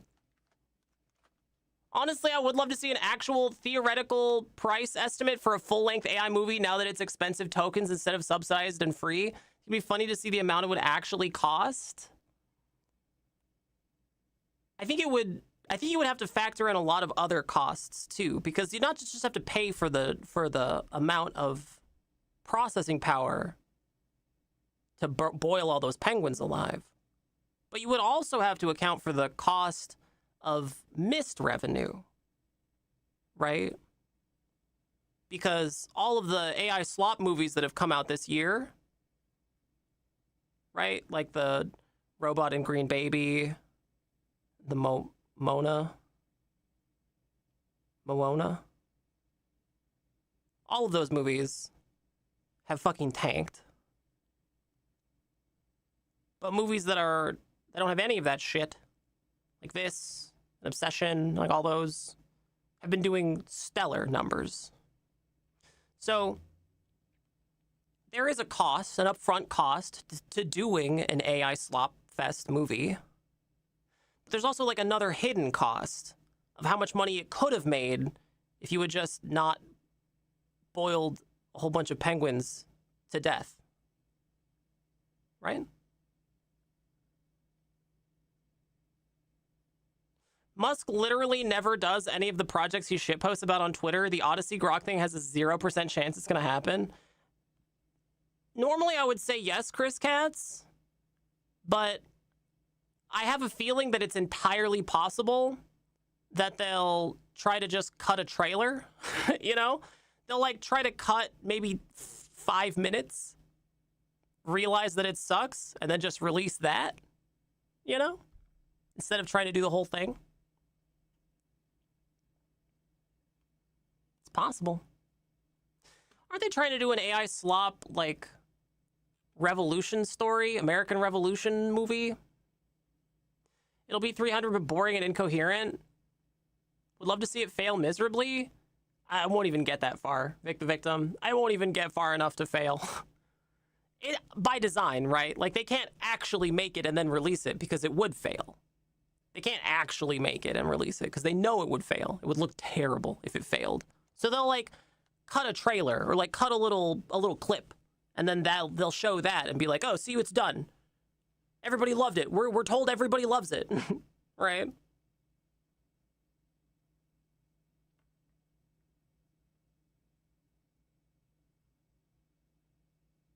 We've seen Elon's AI jobs, like his birthday photo. I haven't seen his birthday photo. Can somebody put it in the Discord?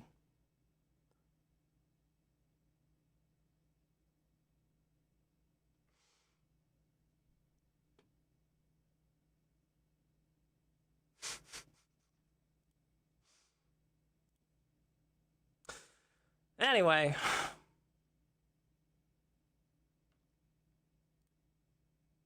I adore this subreddit. r/LinkedIn Lunatics, legitimately one of my favorite places on the internet. I'm thrilled to announce I've been featured on r/LinkedIn Lunatics 10 times.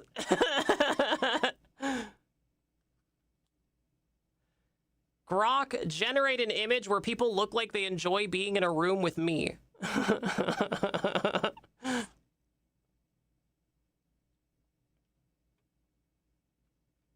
Oh, here we go. Do that one. Ah, that's another good one.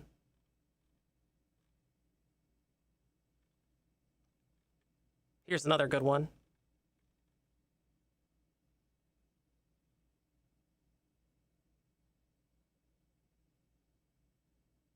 What? I don't know if we should look at that one.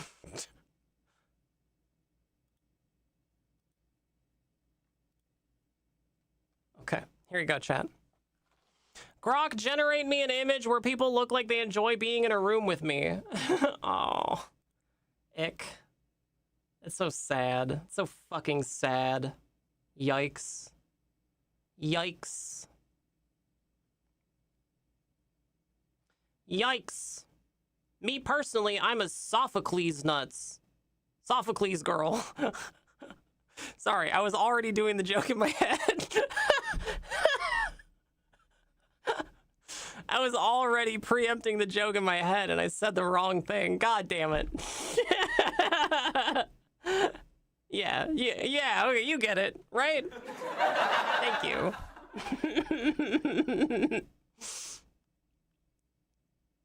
Hello, sweet chatters. My name is Nicotine. This is the Nicotine Stream. Hit that follow button. Subscribe, give bits, and donate. Actually subscribe. Actually do, though. Do that. It's a great thing to do. If you subscribe to the Nicotine Stream right now, it will make me very happy, and we can try to get this number at the tippy top of the screen over 300, which your streamer really needs. So I can't find it. Basically, it was the shittiest AI photo of a rocket cake and a bunch of balloons and streams, and no one was there, and it literally had made with AI at the bottom. That's pathetic. That's pathetic. That's pathetic.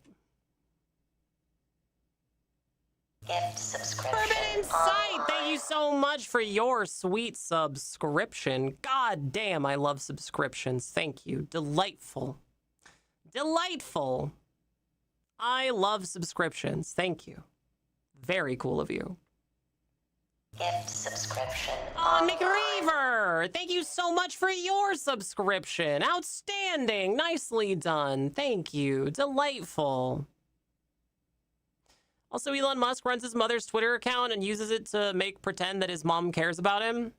Yeah, it's pathetic. I already said he was pathetic. What more do you want? Yeah, he's a pathetic loser. We know. Everybody knows. All right. Here you go, chat. Thank you so much, McReaver and Forbidden Sight. Nika E, chatters. Thank you. Delightful. I appreciate you. Thank you for pulling everybody's weight around.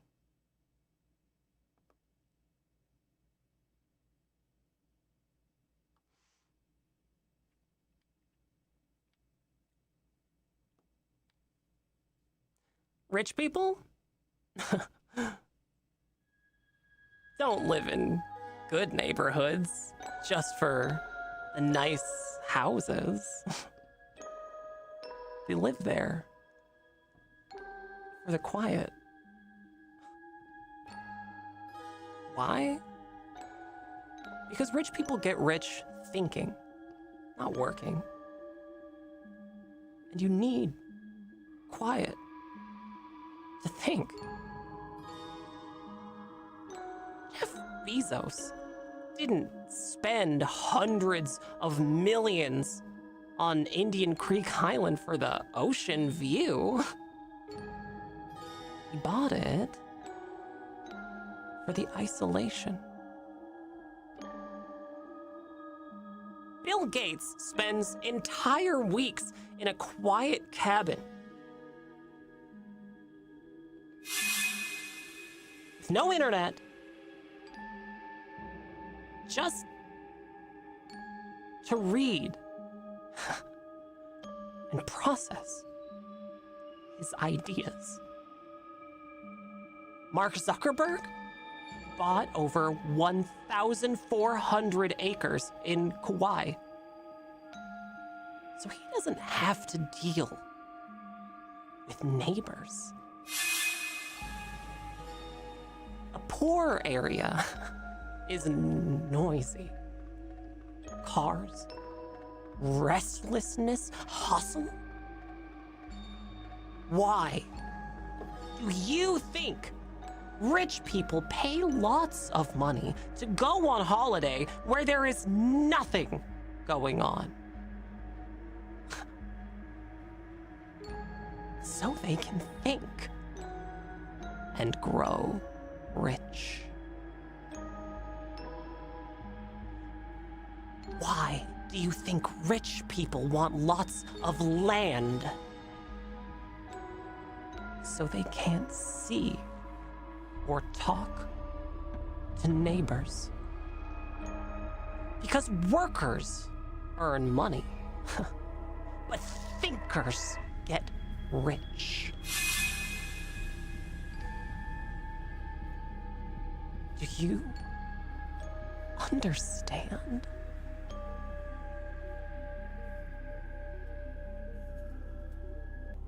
Rob Moore, empowering you to make, manage, and multiply more money. They're so close.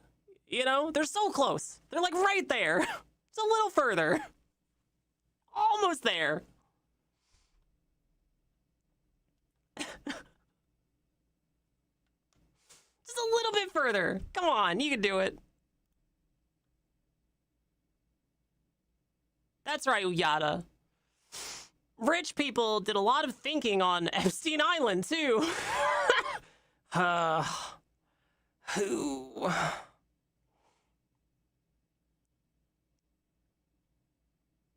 Hello, sweet chatters. My name is Nicotine. This is the Nicotine Stream. Hit that follow button, subscribe, give bits, and donate. We're reading LinkedIn Lunatics today. It's one of my very favorite subreddits. I didn't get very much sleep last night. There was a thunderstorm all night long, and it's not that I'm afraid of thunderstorms, because I'm not afraid of anything. It was my cats. My cats are terrified of thunderstorms, and they just start running around and hiding under the blankets, and it's my cats.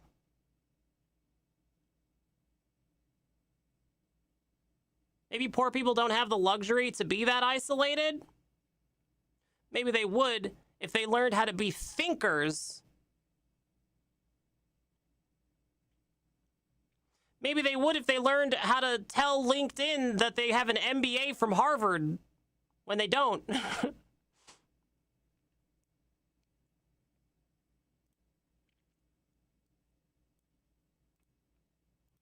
Thinkers, not stinkers. Sounds like somebody doesn't understand. If you think instead of sleep, you'll be rich. This is why we have cocaine suppositories. Maybe those people are such assholes, they can't be seen by people for their safety. Anything's possible. First you do the think, then you get the money, then you something else. Scarface. Have you guys ever seen the original Scarface? Wasn't it a Howard Hawks movie from like way back in the day? The black and white one. The original Scarface. The 1930s one. Yeah. Was it Howard Hughes? Am I thinking Howard Hughes?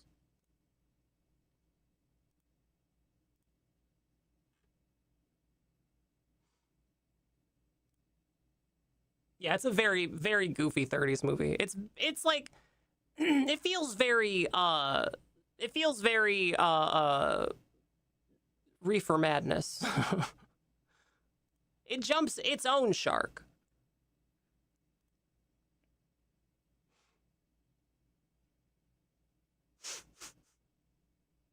All right, chatters, you want to do another one? You want to do another one? Let's do another one, chat.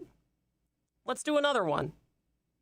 For one subscription, or any amount to the Dagger Fund, you can have another one. You can have one more. One subscription, or any amount to the Dagger Fund, you get another one. You mean it jumps its own kaiju?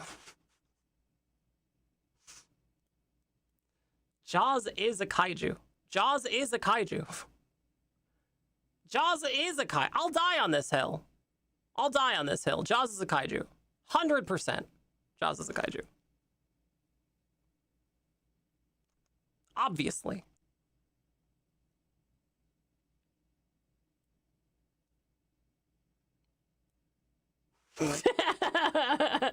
No, 0%. Not obviously. Everyone agreed, Cowzig. Everyone agreed Jaws is a kaiju. Everyone agreed Jaws is a kaiju.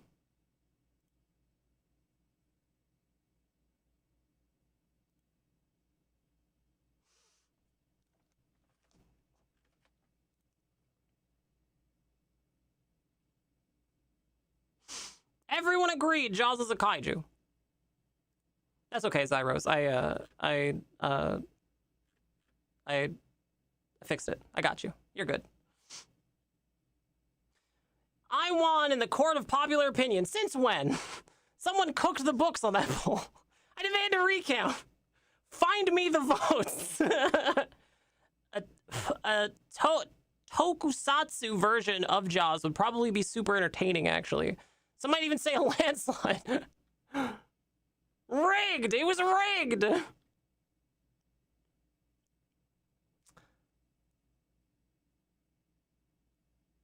Every time I think about Shin Godzilla, I just think about the Minister of Agriculture who gets, like, promoted to Prime Minister. He's, like, getting briefed in his office, and he's got his little noodles, and everybody's briefing him, and then all the people leave, and he's looking sadly at his little noodle bowl, and he's like, my noodles are soggy.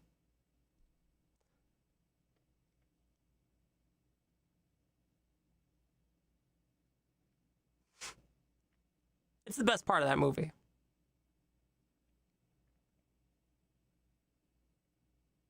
Look, people are saying Jaws isn't a kaiju. Many people are saying Jaws is, in fact, a kaiju. Many people are saying that Jaws is a kaiju.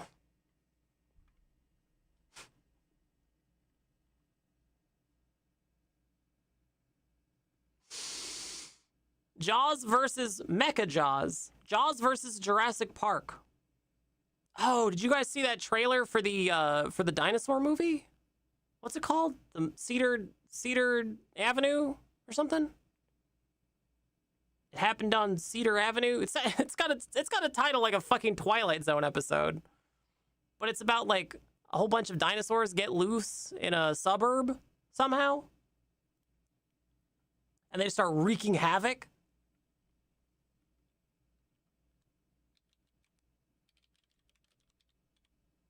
The end of Pine Street.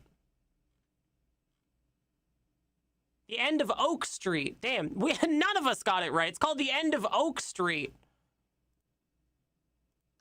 Yeah, it's called The End of Oak Street.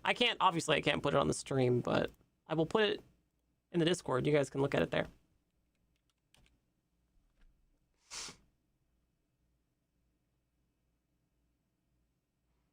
A suburb gets sent back in time. Yeah. Dino DNA. By the same guy that did It Follows, so I'm kind of interested. Okay. Yeah, it looks good. I want something, I desperately want something that's like its own thing. You know, it's not a franchise. It's not another fucking Jurassic Park movie. It's like its own thing, you know? Love that. Love that, actually.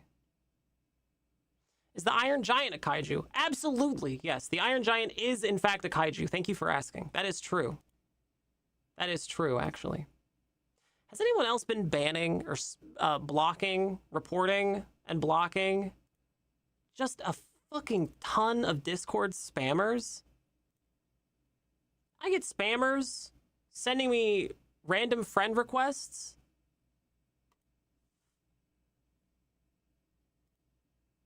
From dozens of like the most random Discords that I'm in. It's bullshit. That's the third one today.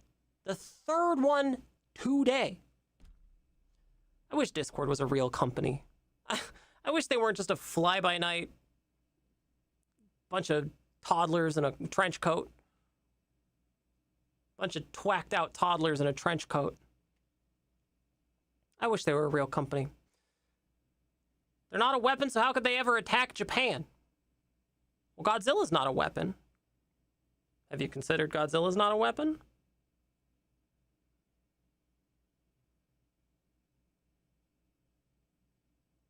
Can I get more as a Discord owner? Oh, certainly. Yeah, certainly I do. 100%.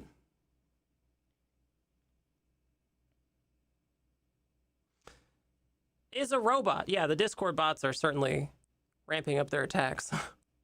But the Iron Giant definitely is a kaiju, you're right.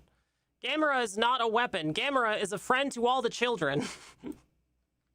I was trying to explain Gamera to future Mrs. Lesbian girlfriend, and I really didn't know how. Like, Gamera, you know, he fights for the children. She's like, what the fuck? What are you saying? You know, the turtle. What?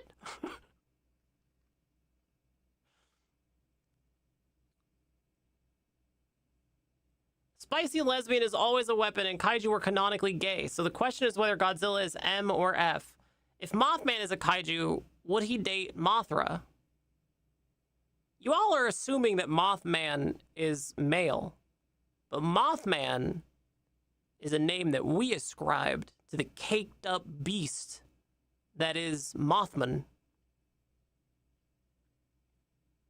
She likes anime, but she doesn't know Gamera? I know, that's what I said. Clifford the Big Red Dog, kaiju. Yeah, that's right. Also a weapon. There are no such thing as bad dogs, only bad owners. So, yeah. I bet if the police did recruit Clifford the Big Red Dog, they would try to turn him racist, too. I think Mothman is gender ambiguous. Mothman is caked up. You've seen the statue, right? The Mothman statue? You've seen the Mothman statue, right? You know about the cake?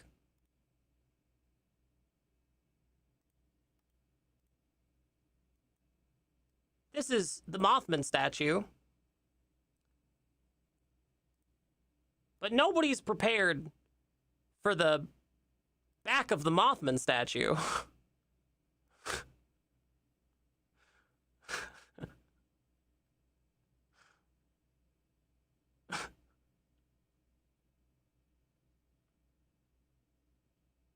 Caked up and moth-pilled.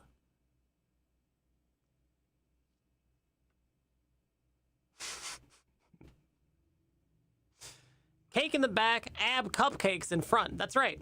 Yeah, that's right. It's the Mothman statue. Looks like Batra wings. Yeah, it totally does.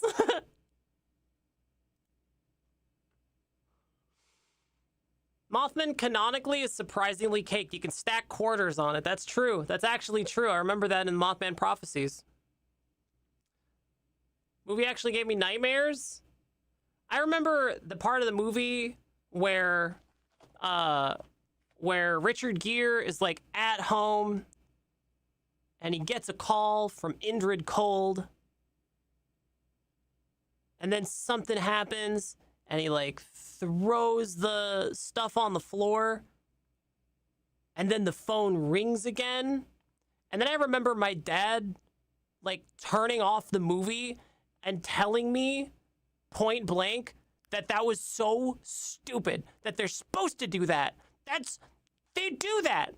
That's not Mothman. They just do that. He like demonstrated.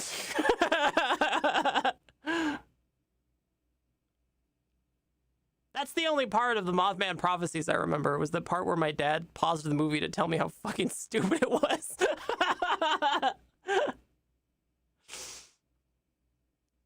Yeah, my dad's awesome. Is Slenderman a kaiju? Yes, thank you for asking. That's true. Yeah, you're right. Slenderman is a kaiju. That's right. Certain Slenderman. Fully grown Slenderman. What is a Slenderman but a Shrinky Dink? Right? What is a Slenderman but a Shrinky Dink? You know? Riddle me this. What is a Slenderman but a Shrinky Dink? Put it in some water, wait a couple of minutes. Huge. Slenderman is an internet meme. So I have to throw in things like Siren Head. Yeah. Can my wife be a kaiju? Waifu kaiju? Yeah.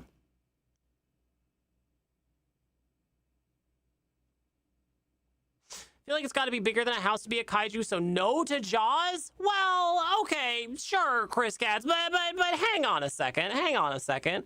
What about tiny homes? Have you considered tiny homes? Tiny homes can be real small. Small enough that Jaws could eat them.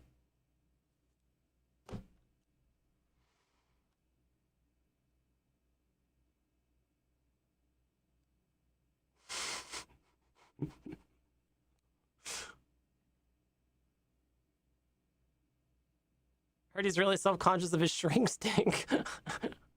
A multi-story building. Whoa. First it was a house, and now it's a multi-story building? Talk about engaging in good faith, huh? Sure. What about the fact that whatever room you're in right now is not long enough to contain Jaws? Jaws, who is, again, 35 feet long. The room you're in, probably not 35 feet long. Odds are, the room you're in right now is not big enough to contain Jaws. Look at that. That's a whole ass, full-grown ass human being. The whole head is about the size of the eyeball.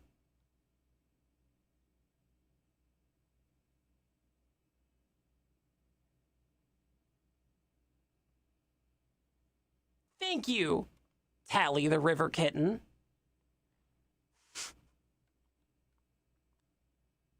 And a dollhouse is a multi-story building, that's right.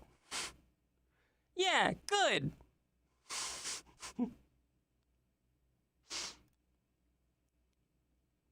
"35 feet long. This room is not big enough. Jaws would not fit in this room at all. I doubt that a fucking dolphin could fit in this room, actually. Not letting you farm engagement off my rage. It's too late. They've already clipped it. How do we know that eyeball isn't a warrior spot or whatever they're called? What? The child of Godzilla is a kaiju. We've been over this. That's true. Yeah, Minya is a kaiju. That's true. Minya is a kaiju. That's true. That is true. Chatters, for one more subscription or any amount to the Dagger Fund, we'll do another LinkedIn Lunatic. For one subscription or any amount to the Dagger Fund, we'll do another LinkedIn Lunatic.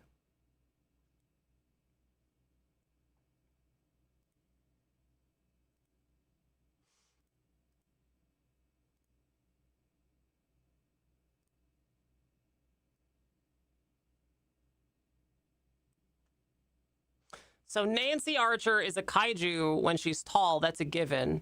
But when she's not tall, is she also a kaiju? I don't know who that is. Is that from the Paul Bunyan cinematic universe? You know, animals have fake eyes to trick potential predators. Yeah. Dolphin wouldn't fit on porpoise. It'd have to squeeze in. Stop it.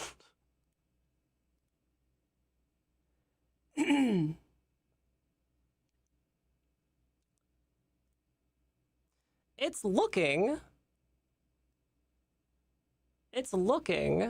like the stream is holding after that first drop this morning, earlier, a couple hours ago.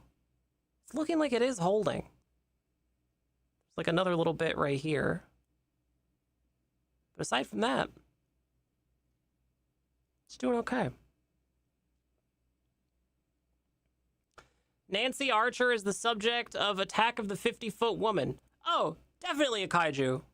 100% a kaiju. Yeah, absolutely. Actually. And furthermore, so are the babes from the end of Dude, Where's My Car? Actually. While we're on the subject. As a matter of fact.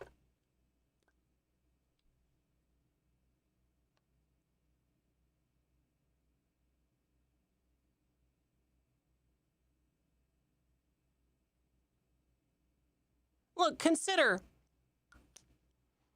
if you will, a little old movie called Evolution, starring David Duchovny and Orlando Jones. And also Julianne Moore is in it, I think. Pretty sure it's Julianne Moore. Consider, if you will, Evolution,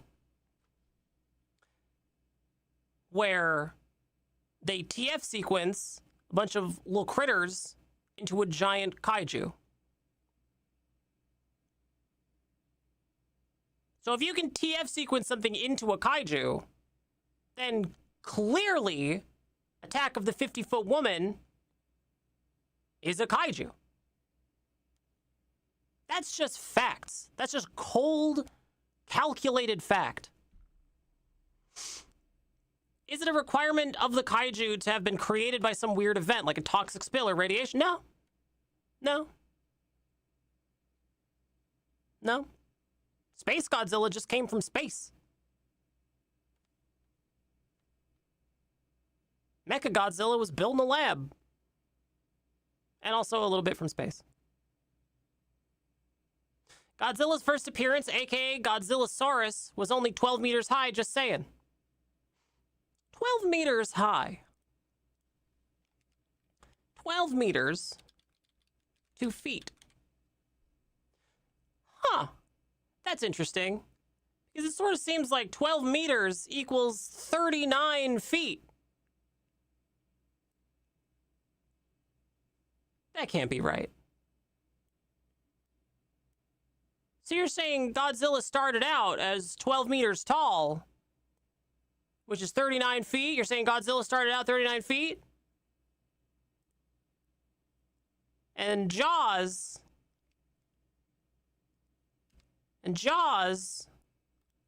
is how big? 30, 35, 36?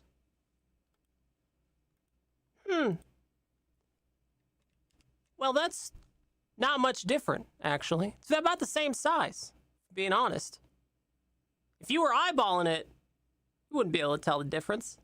If you were just looking at it, if you have the time to bring out a tape measure, then maybe you could tell the difference. But if you're just looking at them, or ideally running away from the kaiju, yeah, that's about the same size, actually. Huh. Interesting.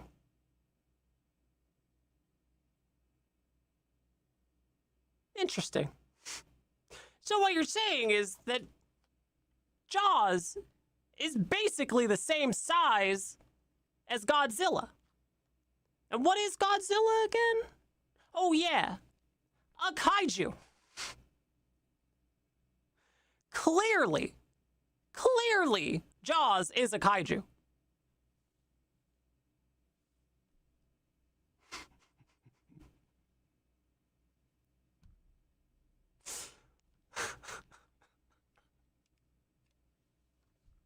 I'm so pleased with myself.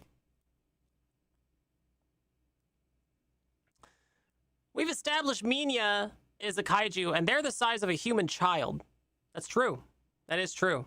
That is absolutely true. Yeah. That is true.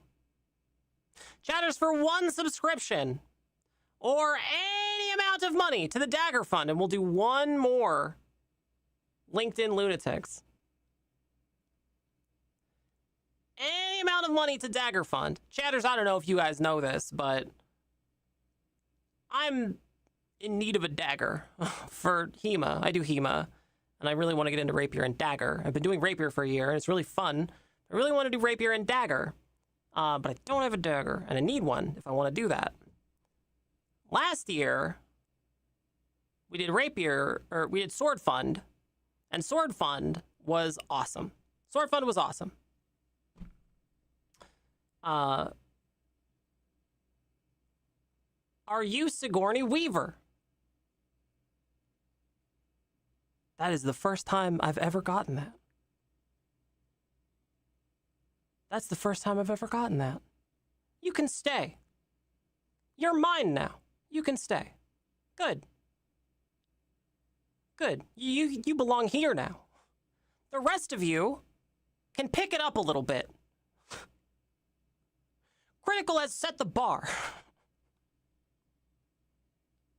Meet or exceed the bar. Last year we did Sword Fund. Sword Fund was a huge success.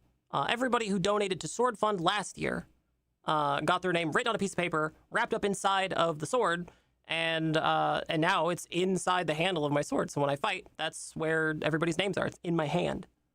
I really want to do Rapier and Dagger, but I don't have enough money for a dagger. So, chatters, Dagger Fund will help your streamer get that.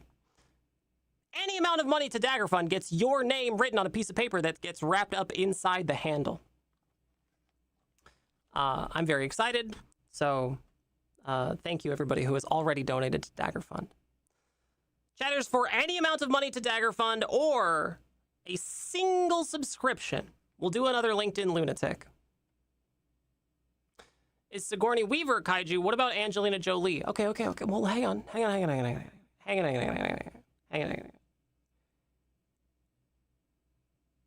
What is a Jaeger?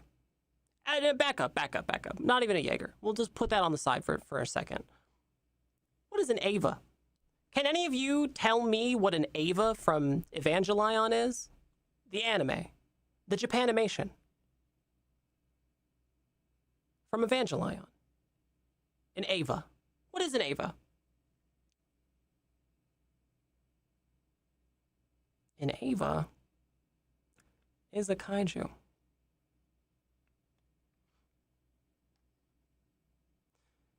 An Eva is a kaiju. If an Eva is a kaiju, right? And Iron Giant is a kaiju, and Mechagodzilla is a kaiju, then of course a Jaeger is a kaiju. Obviously. An Eva unit probably has more grounds to be called a kaiju than most of everything else has been discussed here because it's technically a living creature. Okay, I'm glad you brought that up. Because Mechagodzilla also has a soul. Mechagodzilla has a soul because it's meat. There's meat in there. That's true. You can watch half the movies. Half of the movies talk about it. Mechagodzilla has a soul because there's meat inside. So Mechagodzilla, if an Eva counts, then Mechagodzilla counts too. But you know what else has meat inside of it? A Jaeger. Jaegers also have meat inside. They're just people meat. It's people meat. It's actually got a lot of people meat in it because there's 2 people in it.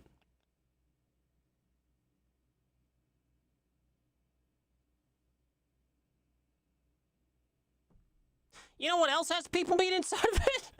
Sorry. You know what else has people meat inside of it? Ellen Ripley and the Power Loader. Ellen Ripley inside the Power Loader is a mecha. Prove me wrong.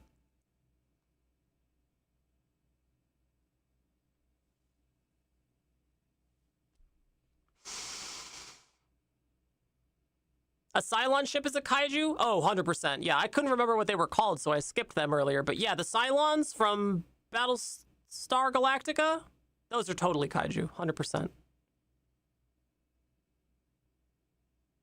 Okay, fuck it. Then everything is everything. There are no distinctions. Words are meaningless. Everything is permitted. Hooray!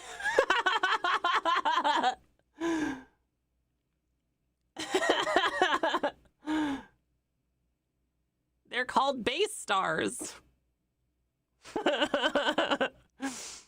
Unfortunately, you are correct. Power Loader is basically a mech. I know. Why are Cylons a kaiju? Have you not been listening, Mr. Case? It goes like this. An Eva from Evangelion, the Japanimation show Evangelion, is a kaiju. This much is a fact. It is a known fact. It is a cold, calculated fact. That's okay, Mr. Case. I'll catch you up. Eva from Evangelion is a kaiju. This much is known. It is a known quantity. But if an Eva is a kaiju, then so too is... what was the other thing we said? They are mysterious monsters. That is true. Yeah, and an Eva is a mysterious monster, right? Because it's got a soul inside. It's got meat. It's got people meat, and there's blood. It's a mysterious monster. It is. It counts. 100%. So if an Eva is a kaiju, then so too is Mechagodzilla. There's meat and a soul inside of Mechagodzilla. And if Mechagodzilla and Evas are kaiju, then so too is a Jaeger from Pacific Rim. Because there is meat and a soul inside there, it's just people meat.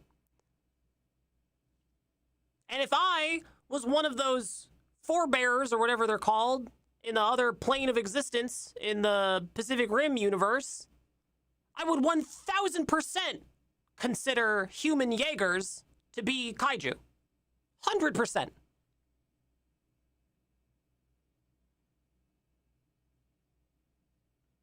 If I was one of the aliens, 100% I would consider human Jaegers to be kaiju. Absolutely, I would. And if a Jaeger can be a kaiju, then so is Ellen Ripley in the Power Loader from Alien.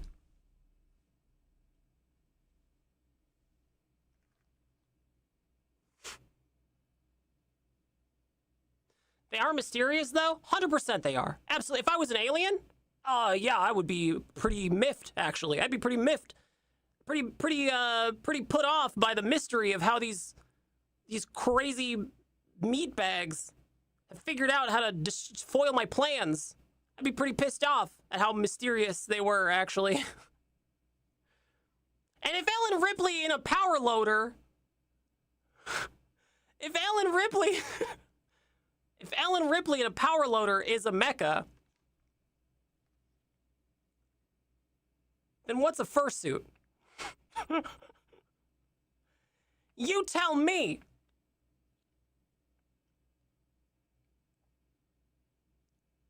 If Ellen Ripley in a Power Loader is a kaiju, then what's a furry in a fursuit?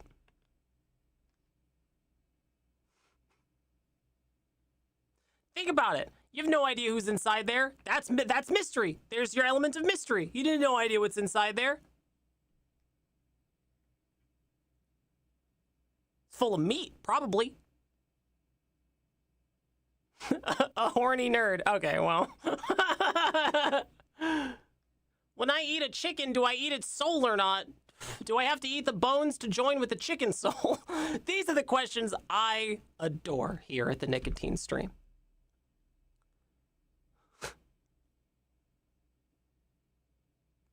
I remember this study. I don't remember what the title of it was, but I remember this study about, there was a study about, it was about the human ability to drive a vehicle and how our brains have a sense of personal space when we're walking around your bubble, right? If you've ever heard about your bubble, your personal bubble. But scientists know that when you get behind the wheel of a vehicle, like a car, the size of your personal space bubble grows to accommodate the vehicle you're in, which is why your little lizard brain can freak out when somebody gets too close to your car while you're in it, because they're invading your personal space, because your personal space has grown to accommodate your new body, your brain's new body, which is the car. Human beings are uniquely adept at fulfilling a new body. Your little brainstem is basically an excellent host, right? It's an excellent little host. And it's so malleable. Our concept of a body changes when we get behind the wheel of a car. Can you imagine how it would change if you were behind the wheel of a Power Loader or a Jaeger or a Gundam or an Ava or a fursuit? My personal space bubble includes my service dog. Well, there you go. It makes sense because we're basically just piloting a meat sack. That's true. Yeah, that is true. I'm a mecha pretending to be a kaiju in a human's world. I'm Brain piloting CRT. Nice to meet you. This is true, but at the same time, talk about that with people from France where they don't care if they bump other cars while parking. Okay, well, maybe they won't have Gundams in France. How much does a soul weigh? Will the weight of my soul affect the weight of my heart when Anubis weighs it against the feather of Mott? Am I a kaiju? Is this the new low for the stream discourse? Well, what is a person but a miserable pile of secrets, Kauzig? We're just brains in an organic suit. We are. We are brains that are floating in a meat sack. You're a brainstem. You're a brainstem with nerves and eyeballs attached. Everything else is secondary. All other considerations secondary. Your soul should be weightless. It's not, though. Your soul actually does have a weight. What is the weight, chat, of a human soul? It's true. You can measure somebody before and after the moment of death, and they weigh different. Way different. They have a different weight. There is a weight to your soul. 21 grams? It was a bad study. We'll have to redo it.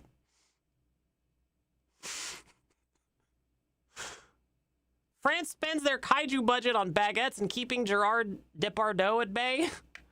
True, the eyes are the only organ attached to your brain. That's true. Yeah.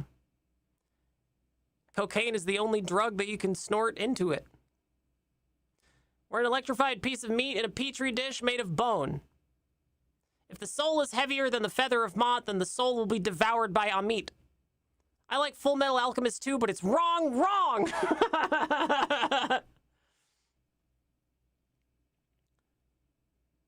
I think it is interesting that the human brain is so uniquely adept at inhabiting a space, right?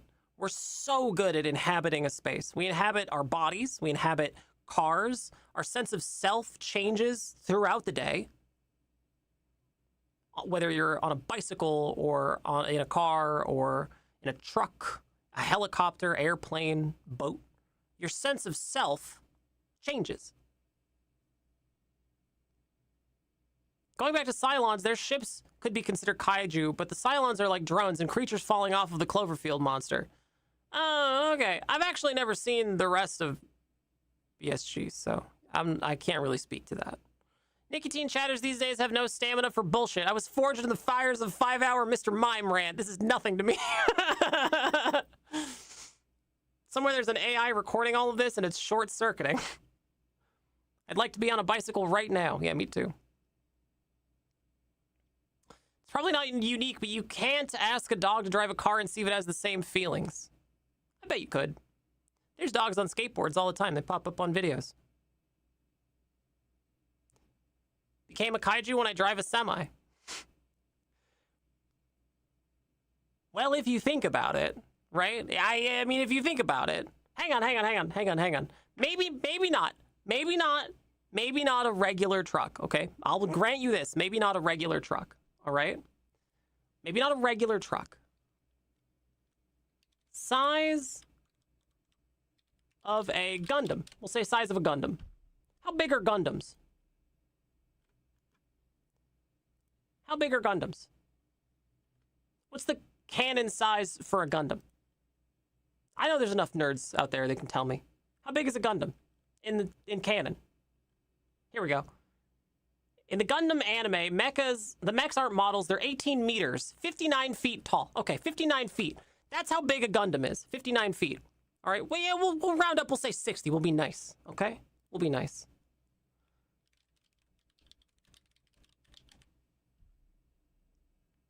Okay. So if a Gundam is 60 feet, and really it's just a vehicle, right? It's a vehicle that somebody is driving, right? And we've established is a kaiju.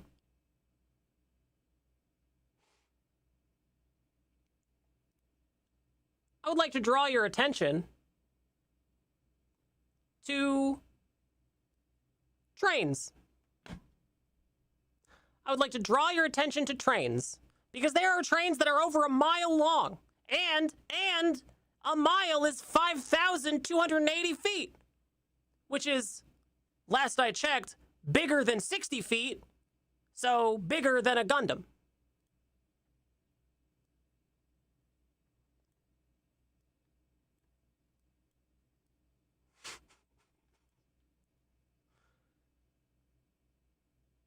Why are we not using metric? That's a good point. Yeah, that's a good point.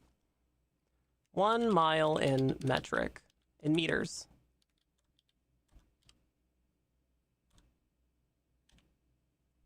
That's 1,609 meters. There are trains that exceed the length of 1,609 meters. Australian trains at over 4 miles in length. That's right. 4 times that.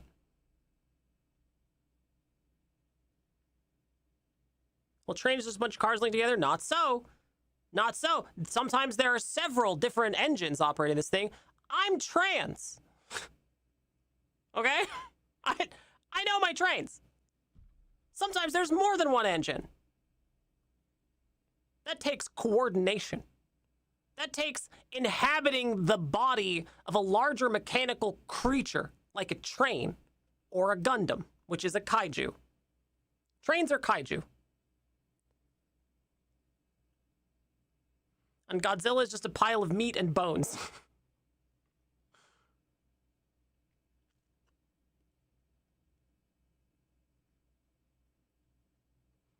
Do trains have a soul? How do we know?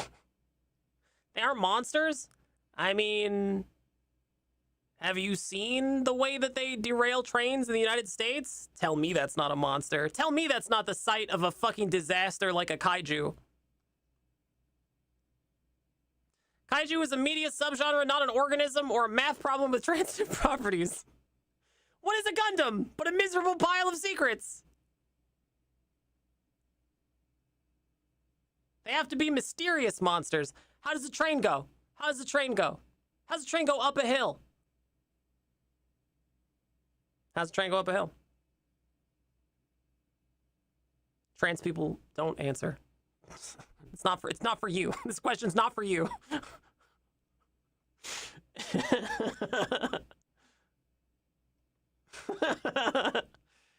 Kaiju is a media subgenre. I'm 73 feet when I drive. I'm a kaiju. Yeah, tech bigger than a Gundam. Bigger than a Gundam. Yeah, actually, yeah. A gun shoots, but it can't explode as well like a train can derail. Yeah, there you go. There you go. Chatters for 1 subscription or any amount of money to Dagger Fund. We'll do another LinkedIn Lunatics.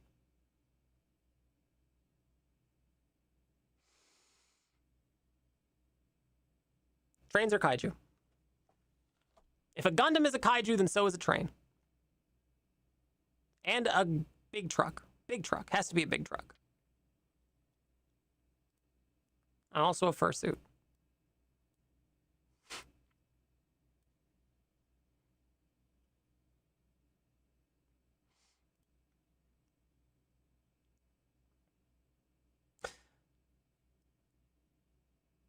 Well, it's a good thing a Gundam isn't a kaiju. Gundam's absolutely a kaiju. What do you mean?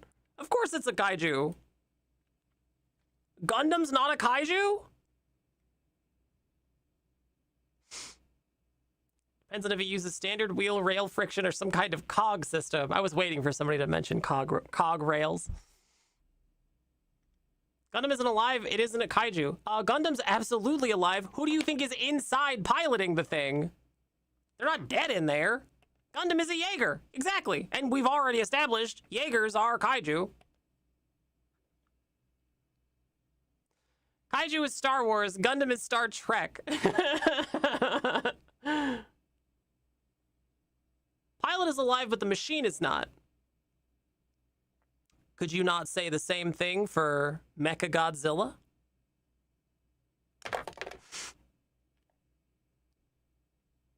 Sorry, is a hammer alive because I'm making a shelf? Does a hammer become a part of you? It is a tool. Does kind of become an extension of your body, according to your brain. So, kinda.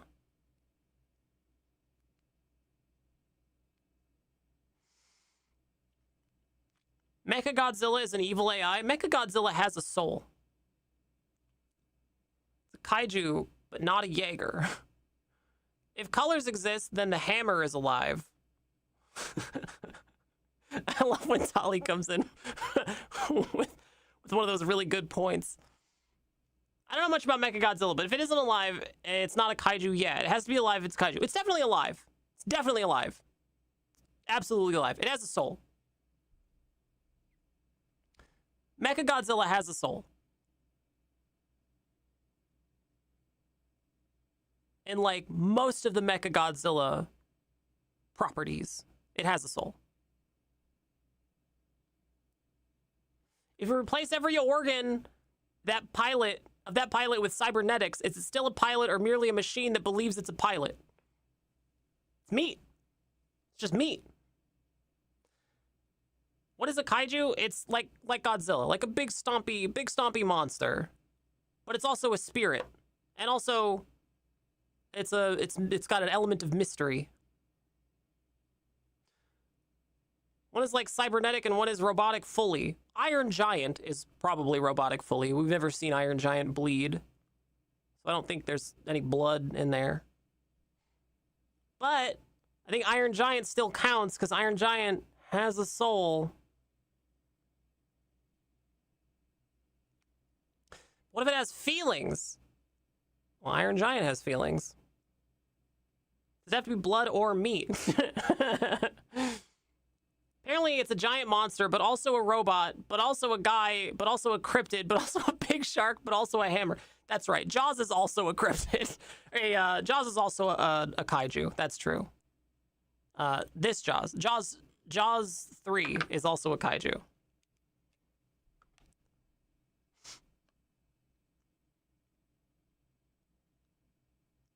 Kaiju doesn't have to have any organics. Ah, well. That's a thought. Jaws from the movie is a kaiju. Thank you. Yes, thank you. The 2000s version of Mechagodzilla are all alive in some form. Kiryu from the Toho series was powered by the soul and the bones of the 1954 Godzilla. Mechagodzilla City was like a sentient hive mind full of alien souls. Legendary Mechagodzilla was powered by Ghidorah's severed head from the previous movie. Yeah, exactly. Right. Exactly. Right. Do you have to be in a car, or can you be roller skating through the drive-thru? Oh, for the for the restaurant. Yeah, Jaws from the movie, definitely a kaiju. It's even the same plot as Godzilla. Thing comes out of the ocean, kills a bunch of people, there's a catastrophe, a small band of survivors has to hunt it down and figure out how to kill it. It presents a huge threat to them. They finally toss a can in the water, blow it up with some bullshit in the can. It's literally the same plot as the OG Godzilla. Beat for beat. It's the same movie.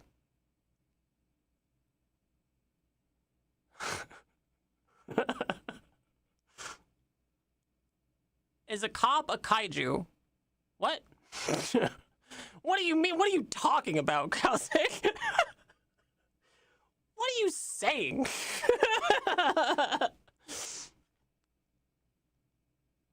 Skeletons, they got marrow in them, kaiju. Well, hang on. Let's back up. Let's put the kaiju train back on the kaiju tracks. I don't know, there's no rules.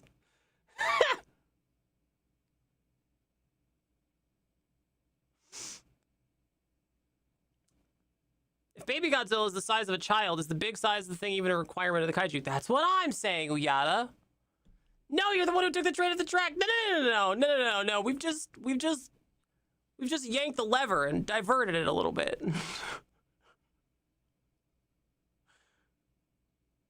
And skeletons don't have souls. So that's right. Yeah, skeletons don't have souls. King Caesar is 100% a kaiju cop. Yeah, also, so is Ultraman. If we're talking about kaiju who are cops, Ultraman, for sure. Also Power Rangers, right? Skeletons have a brain inside them? No they don't. It's just a skull. They're just skeletons. Power Rangers. The ranger part of Power Ranger means cop. They're power cops. And they form together. They TF sequence together into a giant kaiju. Just like the kaiju from the hit movie Evolution with David Duchovny and Orlando Jones, and also Julianne Moore, I think.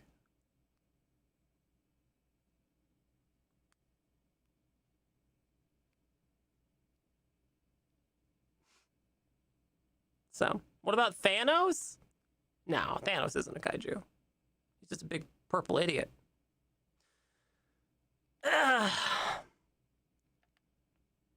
All right, chatters. That's right, 1 hour to movie night. Chatters, movie night is tonight. Chatters, movie night is tonight. Join the Discord. Movie night is tonight. Movie night tonight. A Megazord is a police union, and other hot takes only here at the Nicotine Stream. Subscribe today. Yeah, that's true. There you go. You heard it here first. You gotta join the Discord to find out what the movie is. You gotta join the Discord. Gotta join the Discord. Chatters, for 1 subscription or any amount of money to Dagger Fund, and you'll get another LinkedIn lunatic. Any amount of money to Dagger Fund, or any subscription, You'll get another LinkedIn lunatic. I never paid much attention to Power Rangers, but I know of Rita Repulsa, the best character.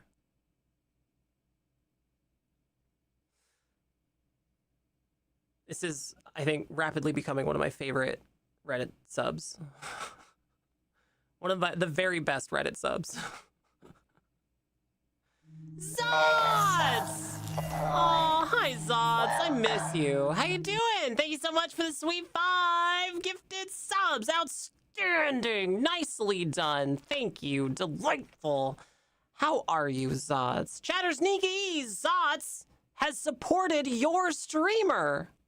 Thank you, Zods. Outstanding. Is a Voltron a salad or a dumpling? Obviously it's a dumpling. Obviously it's a dumpling. You have to crack it open to get at the meat. That's textbook dumpling. All right, next LinkedIn lunatic.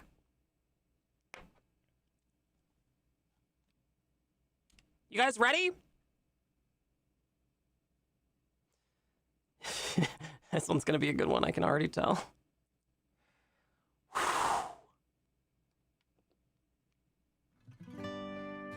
My daughter and I were walking the dog last night, already negotiating dessert. Witt's Frozen Custard or Village Ice Cream Parlor. Somewhere between the two, we got into it, M-. What's the actual difference between custard and ice cream? Is it cream? The fat content?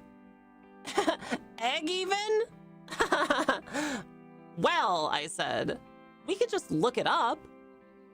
She didn't skip a beat.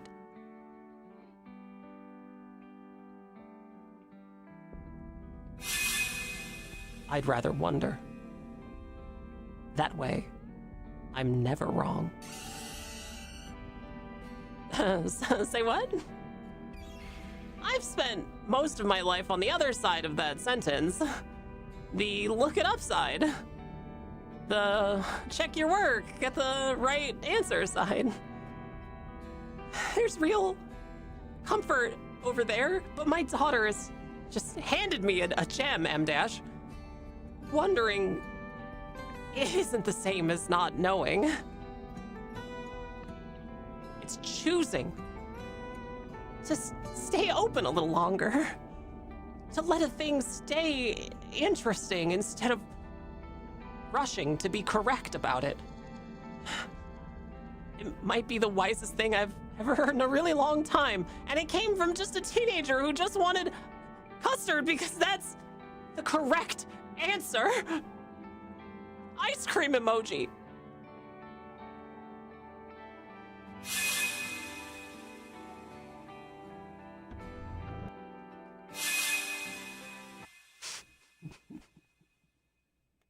I think I got a brain freeze reading that. Notice it's not the custard emoji.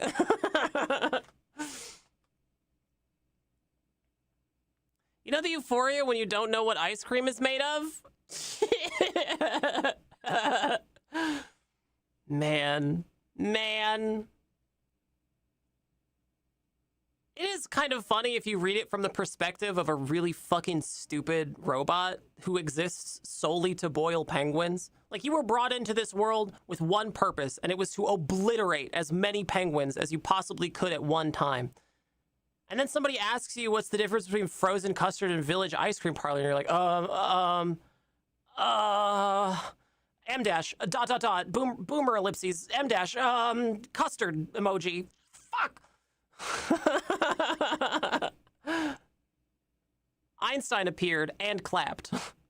Get the impression she pulls her phone out of Google pointless shit in the middle of casual conversations? Oh, 100%. This person? Yeah, absolutely. 100%. I'll tell you what, chatters, since Zots was so generous, I'm going to give you guys a bonus. You guys get a bonus.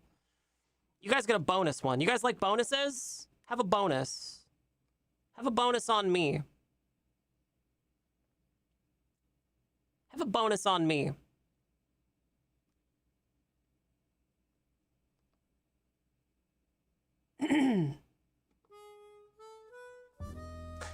I will never be impressed by anyone who goes to a top school. Because it genuinely means nothing. coming from someone who was accepted to dash all the UCs, UC Berkeley, LA, UCI, UCSD, Boomer Ellipses, all top 8 US universities, dash all Canadian business schools. Here's why. For years on end, I've watched people treat admissions as a finish line. Prestige treated like a golden stamp when your network, skills, and work ethic will always outlast a name on a diploma. Yes, it will give you more opportunities, but before you get too giddy about confetti on an acceptance letter, think again. Are you actually printing? Or is it just shallow validation?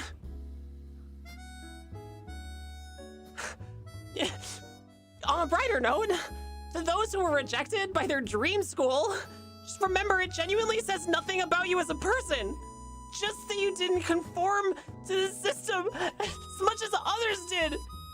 Now it's time to chase actual print, which is why I'm joining School AI as growth.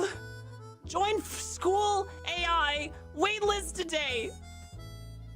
Log in.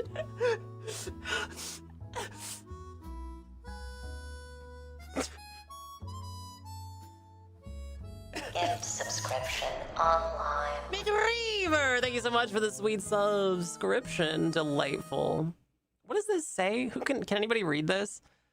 Drem DRME.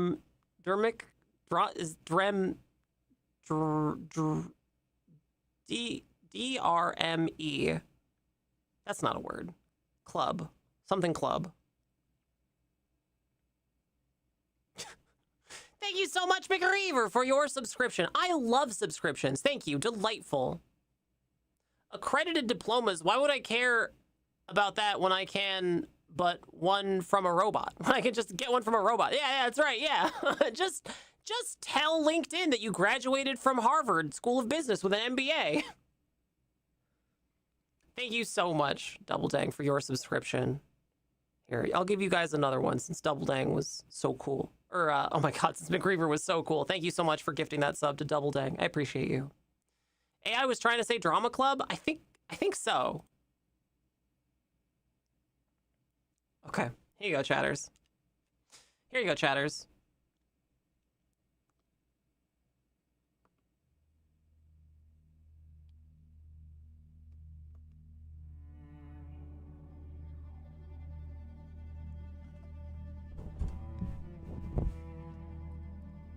Let's talk about the future of media. And here's the thing. We've been getting it wrong. All of us. We treated digital as the destination. But what if digital was never the point? Let that sink in. Here's the uncomfortable truth.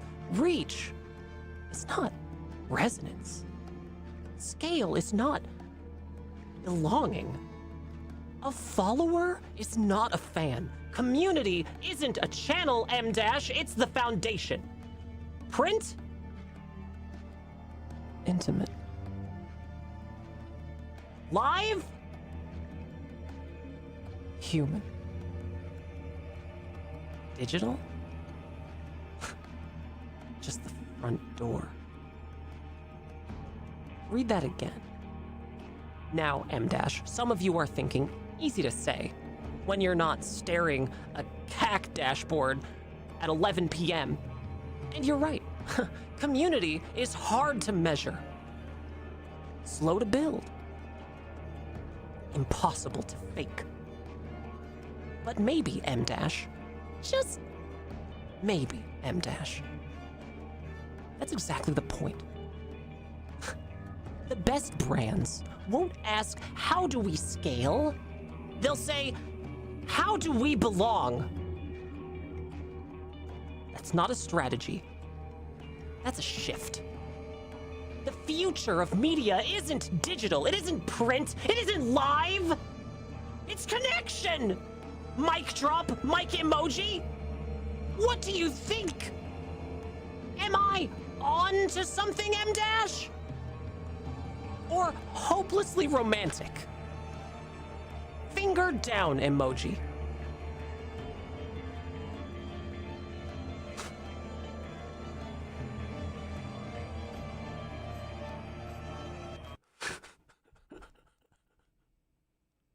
Printimate, small batch artisanal boudoir photography.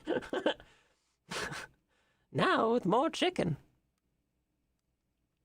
It is genuinely bewildering me running into these people who seem to believe expertise is fake and credentials are just pretension. Well, they love to think that credentials don't matter because they don't have any credentials, because all of their credentials were made up on the spot. And every single one of them supposedly comes from the same top of the class at Harvard Business School with an MBA. Pretty sure when you drop the mic, you stop talking. Yeah, you say mic drop, and then really it should be more like this. It should be the future of media isn't digital, isn't printed, isn't live, it's connection, mic drop, mic emoji. What do you think? Am I on to something? Probably romantic.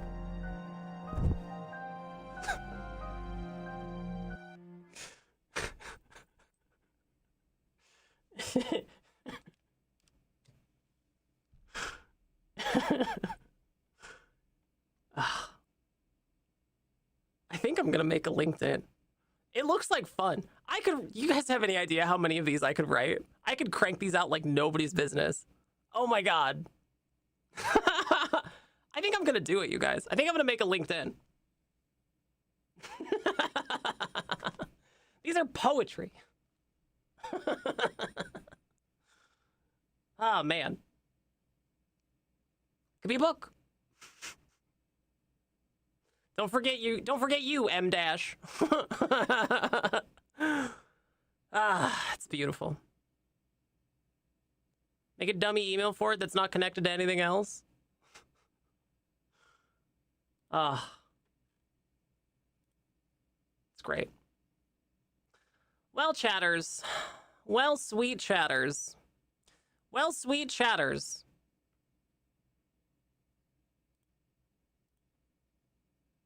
Well, sweet chatters. Tomorrow is your streamers. I just got a notification of payment received, but I didn't get an alert. Did one of you give me money just now?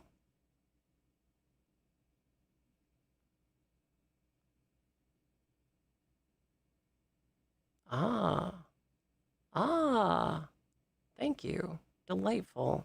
I appreciate that. I won't out you. Thank you so much. I appreciate you. Soggle has a LinkedIn already. It's a pile of sticks, muds, rocks, and bones. It's just a regular pigeon nest. Just a couple of sticks on the ground. See you later, CRT. Adios, buckaroo. Yeah, chatters, tomorrow is your streamer's partnerversary. I will have been a partner on this platform for 8 years. A partner for 8 years on this channel.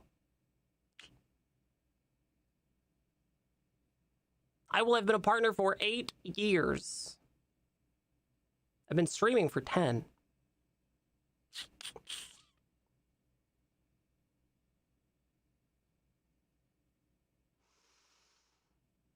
Eight years. Yeah, 8 years. How many is that in kaiju years?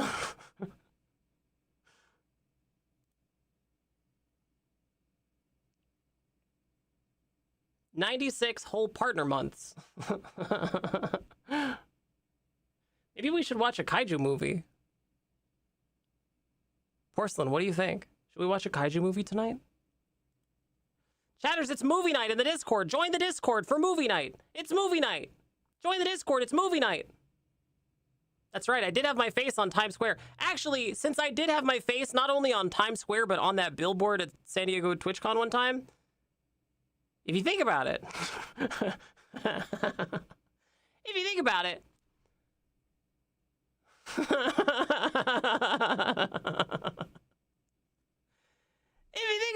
you know, my name is Nicotine, and this has been the Nicotine Stream. But before I go, I want you to know that no matter who you are, no matter where you are, no matter what you've done, that I'm proud of you. That I'm so proud of you. And if you ever feel sad or scared or lonely, you should know that at any given moment, there are thousands of people in this world who want nothing more than to be your friend.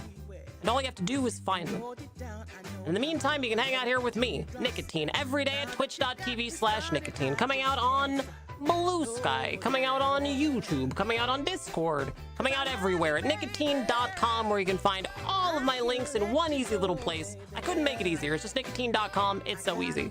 Chat, there's tons of ways to support this stream. There's bits and subscriptions and donations. All that stuff is really, really important. So thank you so much, chatters, for doing those things. There are other ways too, chat. Free ways even, like following the stream or clipping the stream or just being a good chatter. But one of the best ways to support any content creator who has one of these things is a monthly recurring membership, either to the Patreon or to the merch store. And every single one of these beautiful people has done just that. These gorgeous folks have subsidized your free entertainment. So thank you so much, patrons and merch store supporters. I can't do this stream without you. It's a huge help, chat, if you want to get your name on television. Then all you gotta do is head over to patreon.com/nicotine or merch.nicotine.com, and it can be yours for as little as $2. Again, huge thank you, patrons and merch store supporters. And while you're at the merch store signing up for your monthly recurring membership, there's merch. There's posters and stickers and t-shirts and hoodies, dog muzzle, and nicotine patch. There's a new patch and a Boofworks patch too. All kinds of stuff. That's merch.nicotine.com. Chat, I know the world's a big, scary place full of lots of anxiety and dread, especially right now, especially if you're queer in some way or trans. But I want you to know that whether you've been around for a very, very long time, or you're just figuring some stuff out about yourself, like gender stuff, or whether you're trans, like me, I want you to know that it's going to be okay. And we're all in this together, sweet chatters. Remember, no gods, no masters. Your boss is not your friend. Have a wonderful night, visitor, okay? Good night, Stoic. Good night, Vic the Victim. Good night, Adric. Good night, Sir Demon. Good night, Harbor. Good night, Amy. Good night, Porcelain. Good night, everybody. I'll see you all again so very, very soon, sweet chatters. Tomorrow and every day here at the Nicotine Stream. Woo! Good night, Tally. Good night, Orosaurus Slam. Good night, Chris Katz and Zods. Thank you again. Good night, Wooby and Cowsig and McReaver. Good night, everybody. Woo! Good night, Visitor Kit. You'll never get away with this, Nicotine. Just wait until I tell you about those big cargo ship barges, Batman.